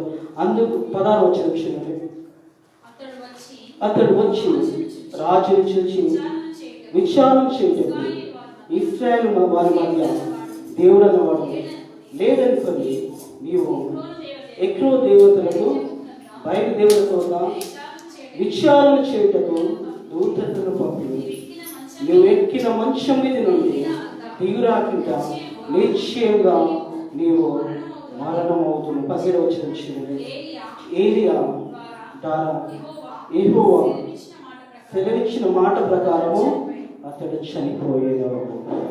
లేచాడ మంచం మీదకినే, రాజు కదా, ఎంతో సైన్యం ఉన్నది, ఎంతో బలం ఉన్నది, ఎంతో ధనం ఉన్నది, కానీ దేవుడు ఏ మాట చెప్పిండో ఆ మాట ఇక్కడ నెరవేర్చబడింది. ఆ మాట దేవుడు మొదటగానే చెప్పాడు, నువ్వు విగ్రహారాధనకి వెళ్తున్నావు కాబట్టి ఇక్కడ ఇజ్రాయేల్ దేవుడు లేడనుకుని నువ్వు వెళ్తున్నావా, నిశ్చయంగా నువ్వు మంచం మీద చనిపోతావని ఒక హెచ్చరిక చేసి అప్పటి వరకు కూడా మళ్ళీ తన అగం వచ్చేసి అప్పుడైనా లోపడితే దేవుడు క్షమిస్తుండేనేమో. ఆ మాటలు తన 2 సార్లు హెచ్చరిక పంపాడు. 2 సార్లు 50 మందిని పంపినప్పుడు అధికారితో 50 మంది కూడా దయించబడ్డారని తెలిసినా కానీ దేవుని వైపు రాలేదు. 3వసారి వచ్చిన వ్యక్తి సాగిలపడి, అయ్యా నువ్వు నా బడిగా మా ప్రాణాలను కాపాడు, నువ్వు దైవజనుడు అని చెప్పినప్పుడు దేవుడు అన్నాడు, అప్పుడు నువ్వు రాజును దగ్గరికి వెళ్ళిపోయి ఏ మాటనైతే నేను చెప్పానో అదే మాట చెప్పినప్పుడు ఏలియా ద్వారా ఎక్కువ సెలవిచ్చిన మాట ప్రకారం అతడు చనిపోయిందో. చాలా జాగ్రత్తగా ఉంటానే. తనకు పెద్ద రాజే, దేశానికి రాజే, అధికారం ఉన్నది, ధనం ఉన్నది, అన్నీ ఉన్నాయి, కానీ దేవుని దృష్టి యందు కృప పొందని వాడు, మారు మనసు కలిగి జీవించలేకపోయినా తన అహంతోనే జీవించాడు. ఆ మంచం నుంచి దియకుండానే చనిపోయినాడు. అతనికి కుమారులు లేనందుక అక్కడ చూసినట్టయితే అతనికి కుమారులు కూడా లేనందుకు కింది బాబు, అతనికి కుమారులు లేనందున యూరా రాజైన యెహోషాపాతు కుమారుడైన యోరామును ఏలుబడిలో 2వ సంవత్సరంలో యోరాము అతనికి మారుగా రాజ్యాయను. ఇక్కడ చూసినట్టయితే అతనికి కుమారుడు కూడా లేడు. దేవునికి విరోధంగా వెళ్తున్నప్పుడు అతను ఒక జీవితం అన్నదే ఇక తిరిగి ఉండకుండా చేసేసాడు దేవుడు. ఎందుకంటే తిరిగి తన కుటుంబ వారసులు కూడా ఎవరు కూడా తనకు వారసులు కూడా లేరు. ఒకవేళ దేవునికి లోబడి దేవుని చిత్తానుసారంగా జీవిస్తే అతన్ని ఆశీర్వదిస్తుండేమో. సౌలును కూడా దేవుడు ఎన్నుకున్నప్పుడు ఉన్నతమైన స్థానంలో పెట్టాలని ఎన్నుకున్నాడు. నీ వంశం అంతా కూడా దీవించబడాలని, నీ కుమారులు దీవించబడాలని సౌలును దేవుడు ఆశీర్వదిస్తామంటే సౌలు ఏం చేసిందంటే దేవుని మాటకు లోబడక, ఎప్పుడైతే దేవుని మాటకు లోబడినప్పుడు తన జీవితం ఇక్కడ తిరిగి తన కుమారులు కూడా ఎవరు కూడా ఆ ఒక ఆశీర్వాదం పొందలేకపోయినారు. దేవుని ఆశీర్వాదం పొందుకోవాలంటే మనం మొదటగా చేయవలసింది దేవునికి లోబడి జీవించాలి. ఒకవేళ మీరు అనుకోవచ్చు, ఏమైతుందండి మేము ఆ పండుగలు ఈ పండుగలు చేసుకుంటాం, ఇన్ని రోజులు చేసుకుంటా పోతున్నామే కదా, ఇన్ని సంవత్సరాలు మా జీవితంలో ఏం కాలేదు కదా, మేము అన్ని ఆచారాలు ఆచరిస్తున్నాం, మాకేమీ కాలేదని నువ్వు అనుకున్నట్టయితే నీ ముందున్న తరానికి కూడా అదే పాపంలోకి నువ్వు నెట్టేస్తున్నావు అనే సత్యాన్ని జ్ఞాపకం చేసుకోవాలి. ముందు జనరేషన్స్ లో ఉన్న వాళ్ళు కూడా అదే పాపంలో వారు ఈ భూమి మీదకి రాకముందే వారి జీవితాలను దేవుని వైపు నుంచి నువ్వు ఒక బొమ్మల వైపు తిప్పుతున్నావు అనే సత్యాన్ని జ్ఞాపకం చేసుకోవాలని ప్రభు పేరిట మనం తెలియజేస్తా ఉన్నాం. ఒకవేళ ఈ వ్యక్తిని చూసినట్టయితే ఆ మంచం మీద నుంచి లేవకుంటేనే చనిపోవడానికి కారణం ఏంటి? ఏంటి కారణము? ఒక ఉన్నతమైన స్థానంలో ఎందుకు చనిపోవాల్సి వచ్చింది? అతను చేసినది ఏంటిది? విగ్రహ ఆరాధన దగ్గరికి, దేవతల వైపు ఎప్పుడైతే తను ఆ ఒక వైపు తిరిగాడో దేవుని ఉగ్రత అక్కడికి రావడం ప్రారంభించింది. మన జీవితంలో కూడా ఒకవేళ విగ్రహారాధనలో అన్ని ఆచారాలు మరి అన్ని యాత్రలు జరుగుతున్నాయి, మేము కూడా పోయి వస్తామని మీరు అనుకున్నట్టయితే మీకు అనిపిస్తుంది అప్పుడు పోయినప్పుడల్లా ఏమైతే లేదు కదా, మంచిగా ఉండదు అనేది. కానీ దేవుని ఉగ్రత మీ పిల్లలకు అది వస్తుంది. కాబట్టి విగ్రహ ఆరాధనకు ఎంత దూరంగా ఉంటే అంత మంచిది. మీ జీవిత కాలం అంతా కూడా సజీవుడైన దేవుడు. చూసాం కదా, ఒక మనిషి, ఒక శిల్పకారుడు తన చేతులతోని నిర్మించే బొమ్మలవే. ఆ బొమ్మలో జీవం ఉందా? ఆ బొమ్మలే. ఒకవేళ చూస్తాము ఆ బొమ్మలు నిర్మించే స్థితి చూసినప్పుడు ఆ మట్టి అంతా కలిపినప్పుడు అది వికారంగా కనిపిస్తుంది. దానికి రూపం పెట్టగానే అది ఒక దేవత అవుతుందా? ప్రభు పేరిట 2021లో మీ అందరికీ కూడా ఒక హెచ్చరిక చేస్తూ ఉన్నాను. ఆ విగ్రహాల వైపు చూడండి, దేవుని వైపు చూడండి. యెహోవా కొరకు ఎదురు చూచేవారు నూతన బలం పొందుకుంటారు. యెషయా గ్రంథం 40వ అధ్యాయం 31వ వచనంలో చూసినట్టయితే ఈ 2021లో నేను చూడవలసింది దేవుని వైపు. ఎప్పుడైతే మనం దేవుని వైపు చూస్తామో అప్పుడు మనం ఆశీర్వాదాలు పొందుకుంటాం. ఎప్పుడైతే అన్ని ఆచారాలు విగ్రహాలకు పోయినప్పుడు ఆ మరణం అన్నది ఎలా ఉంటుందంటే, అన్నీ ఉన్నా కానీ ఆ మరణం అన్నది నేను ఒకరోజు నీ జీవితాన్ని నాశనం చేస్తున్నాననే సత్యాన్ని గుర్తు చేసుకోవాలి.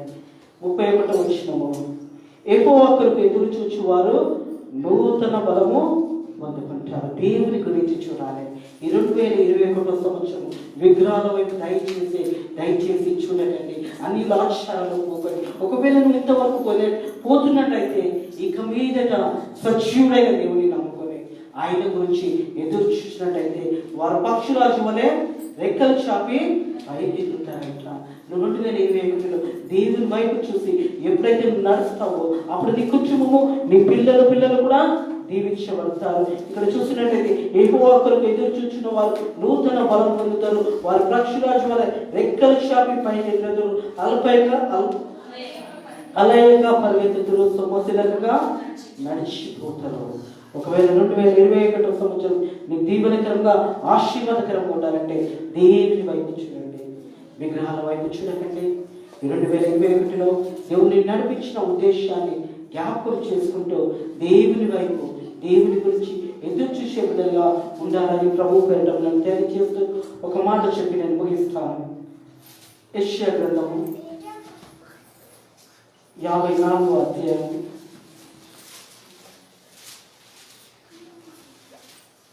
'దయచేసి విగ్రహాల వైపు చూడకండి, అది మరణం ఎంత భయంకరంగా ఉంటుందో చూశాను. తన రాజుగా ఉన్నాడు కానీ మంచం నుంచి కూడా నవ్వలేక మరణించాడు. ఒకవేళ నువ్వు దేవుని వైపు ఉన్నట్టయితే దేవుని యొక్క అడుగుచాడలో దేవుని ఆజ్ఞలకు ప్రకారం నువ్వు చూపించినట్టయితే దేవాది దేవుడు ఒక మాట ఇక్కడ పై మాట ఏమంటుందంటే 54వ యెషయా గ్రంథము 17వ వచనం పై మాట చూడండి, నీకు విరోధంగా ఆరోపించబడిన ఏ ఆయుధము వర్ధిల్లదు. దేవునికి మహిమ కలిగింది కాక. నీకు విరోధంగా ఆరోపించబడిన ఏ ఆయుధం కూడా వర్ధిల్లదంట. ఎప్పుడు వర్ధిల్లదంటే నీకు విరోధంగా ఎవరైనా ఏ కార్యం చేసినా కానీ అది సఫలం కాదు. ఎందుకంటే నువ్వు దేవుని వైపు ఉండి దేవుని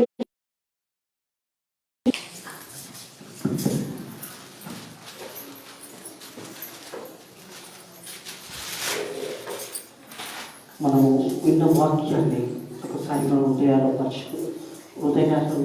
కూడా జ్ఞాపకం చేసుకుందాము. ఒక తల్లి మరి చూశాము, సారపతి అనే విధురాలు ఏం చేసిందంటే చనిపోవడానికి సిద్ధంగా ఉన్నది.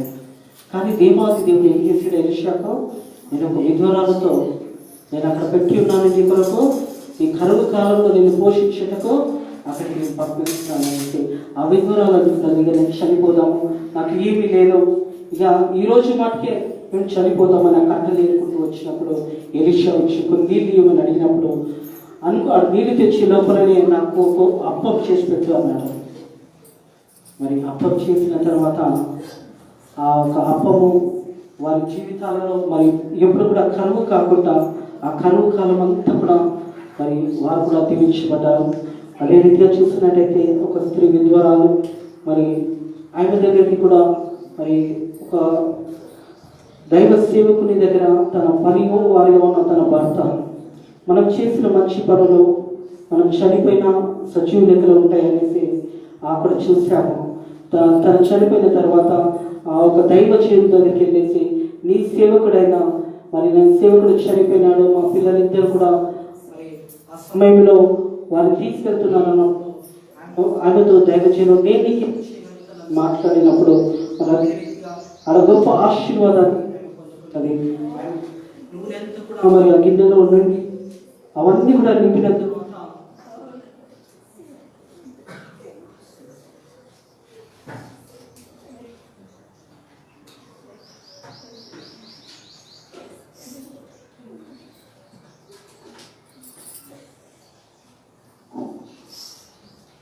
ఒక సమయంలో ఆ విధ్వరాలను దేవుడు ఆశీర్వదించారు. దైవజనుడు ఆయన కాకుండా ఇచ్చారు. మీ ఇంట్లో ఏమేమి ఉన్నాయో అవన్నీ కూడా తెచ్చుకున్నప్పుడు అవన్నీ మీద మరి తలుపు వేసి అవి చూసినప్పుడు అవన్నీ కూడా ఇంట్లో ఆ ఒక పాత్రలన్నీ కూడా నిండినట్టుగా చూస్తున్నాం. పాత్ర మీద లేవు అన్నప్పుడు అర్థమైంది ఆయన దీవించబడ్డది, ఆశీర్వదించబడ్డది.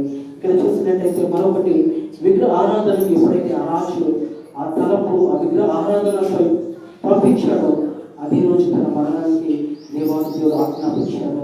కాబట్టి విగ్రహ ఆరాధనకి పోకుండా దేవుని వైపు చూడాలి. ఈ 2021 సంవత్సరం నువ్వు దీవించబడాలి, నువ్వు ఆశీర్వదించబడాలంటే ఎవరో ఒక్కరు ఎదురు చూచేవారు నూతన బలం పొందుతున్నారు. అటు బలాన్ని పొందుకోవాలంటే నువ్వు దేవుని వైపు చూడు. అలాగే నీకు విరోధంగా ఏ ఆయుధం కూడా వర్ధిల్లదని దేవుడు వాగ్దానం చేస్తున్నారు. ఒకవేళ నువ్వు దేవుని తట్టు తిరిగి దేవునికి లోబడి 2021లో నువ్వు జీవించాలనుకుంటే నువ్వు దేవుని వైపు చూస్తే నీకు విరోధంగా ఏ ఆయుధం కూడా వర్ధిల్లదు. ఆమేన్. మన గురించి ఎంతో మంది ఎన్నో అపాయాలు చేయాలని ఆలోచిస్తుండొచ్చు, కానీ దేవుడు నీ పక్షాలు ఉన్నప్పుడు అదేది కూడా ఫలించదు అని దేవుని వాక్యం తెలియజేస్తున్నది. జాగ్రత్త జాగ్రత్త, విగ్రహాల జోలికి వెళ్ళకండి. దాంట్లో జీవం లేదు, దాంట్లో ఏమీ లేదు. మీరు అనుకోవచ్చు ఏమైతే నీకు వెళ్తే అనేసి మీతో పాటు వెనుకొచ్చే తరతరాలకు ఆ ఒక ఆ విగ్రహాల వైపు నడిచినప్పుడు వారు కూడా శాపగ్రస్తులుగా ఉంటారు. దయచేసి ఆ విగ్రహాల జోలికి వెళ్ళకండి, దేవుని వైపు చూడండి. దేవుని వైపు చూసి 2021లో మీరు ఎంత కష్టకాలం ఉన్నా శ్రమకాలం ఉన్నా దేవుని మిమ్మల్ని మర్చిపోడు అనే సత్యాన్ని జ్ఞాపకం చేసుకోనండి. ప్రార్థన చేసుకుందాం. పరిశుద్ధుడా పరిశుద్ధుడా పరిశుద్ధుడా పరిశుద్ధుడా పరిశుద్ధుడా నైనా స్తోత్రములు నైనా ప్రభా. 4 రోజులు 3వ రోజు ముగించుకోవడానికి నీ కృప ద్వారా సహాయం చేస్తున్న విధానాన్ని బట్టి నీ కృతజ్ఞతాస్తుతులు చెల్లిస్తున్నాను తండ్రి ప్రభా. తండ్రి మరి నీవు ఎంత గొప్ప దేవుడు మరొకసారి మా మధ్యలో నిరూపించిన భాగ్యం పట్ల కృతజ్ఞతాస్తుతులు చెల్లిస్తున్నాను తండ్రి ప్రభా. నైనా ప్రభా మరి విధ్వరాల పట్ల ఉంటావు, నేను ఉన్నానని చెల్లించిన దేవా. మరి ఆ కాపుదల అభివృద్ధి దయచేసి నైనా ప్రభా. మరి నైనా వారి దగ్గర ఏమీ లేనప్పుడు నైనా ప్రభా సర్వత విగ్రహాలు మనమే దగ్గర ఉన్నది అనుకున్నది, కానీ నైనా ప్రభా ఆయన దగ్గర ఒక సేవకుని నువ్వు పోషించడానికి ఆ సేవకుని అక్కడ పంపించే గొప్ప దేవుడు నైనా ప్రభా. మా దగ్గర ఏమీ లేకుండా వచ్చింది, కానీ అనేకులకు పోషించే భాగ్యం నువ్వు దయచేసే దేవుడు నైనా ప్రభా. ఈ యొక్క సేవకులు నైనా ప్రభా ఈ లోకం నుంచి గతించిపోయినా కానీ వారికి అయినా తిరిగి నేను కాపాడుతుందని వాగ్దానం చేసిన దేవా నీకు వందనము స్తోత్రములు నైనా ప్రభా. ఈ సేవకుడైన ఎలీషా దగ్గరికి వచ్చి తన విధవరాలు అంటున్నది, నా భర్త చనిపోయినాడు, నా భర్త నీ సేవకుడు నీ దగ్గర పనిచేసేవాడు అన్నప్పుడు దైవజనుడు అంటున్నాడు నీకేమి కావాలో అడిగమ్మా అన్నప్పుడు ఆ దేవాది దేవుడు ఆ ఒక విధవరాల పట్ల నైనా ప్రభావం నిలబడిన విధానం బట్టి నీకు వందనము స్తోత్రములు నైనా ప్రభా. ఆ కష్టకాలం కరువు కాలము నైనా ప్రభా వారి ఇంట్లో నూనెనంతా కూడా నువ్వు ఇచ్చి అది అమ్ముకొని ముందు మీరు జీవించండి అని చెప్పిన భాగ్యాన్ని బట్టి కూడా నీ వందనము స్తోత్రములు చెల్లిస్తున్నాను తండ్రి ప్రభా. అదే రీతిగా నేను విగ్రహ ఆరాధనకు వెళ్తే ఎలా ఉంటుందో మరణము రుచి చూపిస్తున్నావు నాయనా ప్రభా. నీకు లోబడినప్పుడు నీకు దూరంగా వెళ్తున్నప్పుడు నీ ప్రజలుగా ఆశీర్వాదాలు పొందుకొని దీవెనలు పొందుకొని తిరిగి లోకం వైపు చూసి విగ్రహ ఆరాధనకు పోతే ఎలా ఉంటుందో మరణం చూపించాను.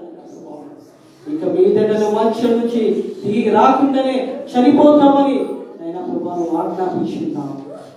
నేను ఇక మీదట మేము కూడా విగ్రహారాధనకు ఎవ్వరం కూడా పోతుంటారు.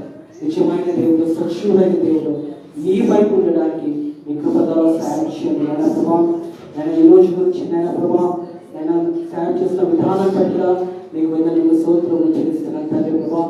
అలాగే సరిపడి కుమార్తె వారి యొక్క వివాహ జీవితాన్ని జ్ఞాపకం చేసుకొని నేను ప్రభావాన్ని భార్య భర్తలు కూడా ఇద్దరిని దీవించి ఆశీర్వదించి నేను ఇంకా గొప్పగా అప్పుడు దీవించేది నేను ప్రభావం. ఈరోజు మరి నేను లంచ్ వారికి ఏర్పాటు చేస్తుండగా అప్పుడు నిరంతరంగా ఆశీర్వదించండి.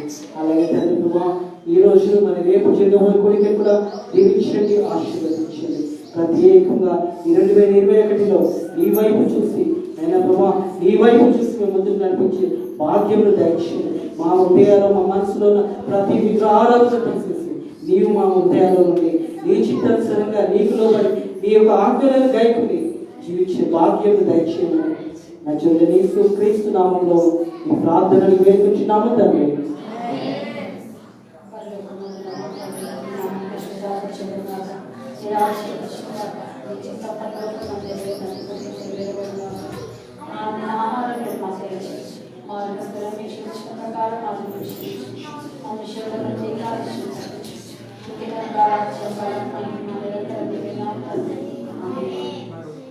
మన ప్రభువు యేసు క్రీస్తు యొక్క కృపయు సమాధానము ఇప్పుడు ఎల్లప్పుడూ సదాకాలము మనకు మన పిల్లలకు తోడై నీడై ఉండును గాక.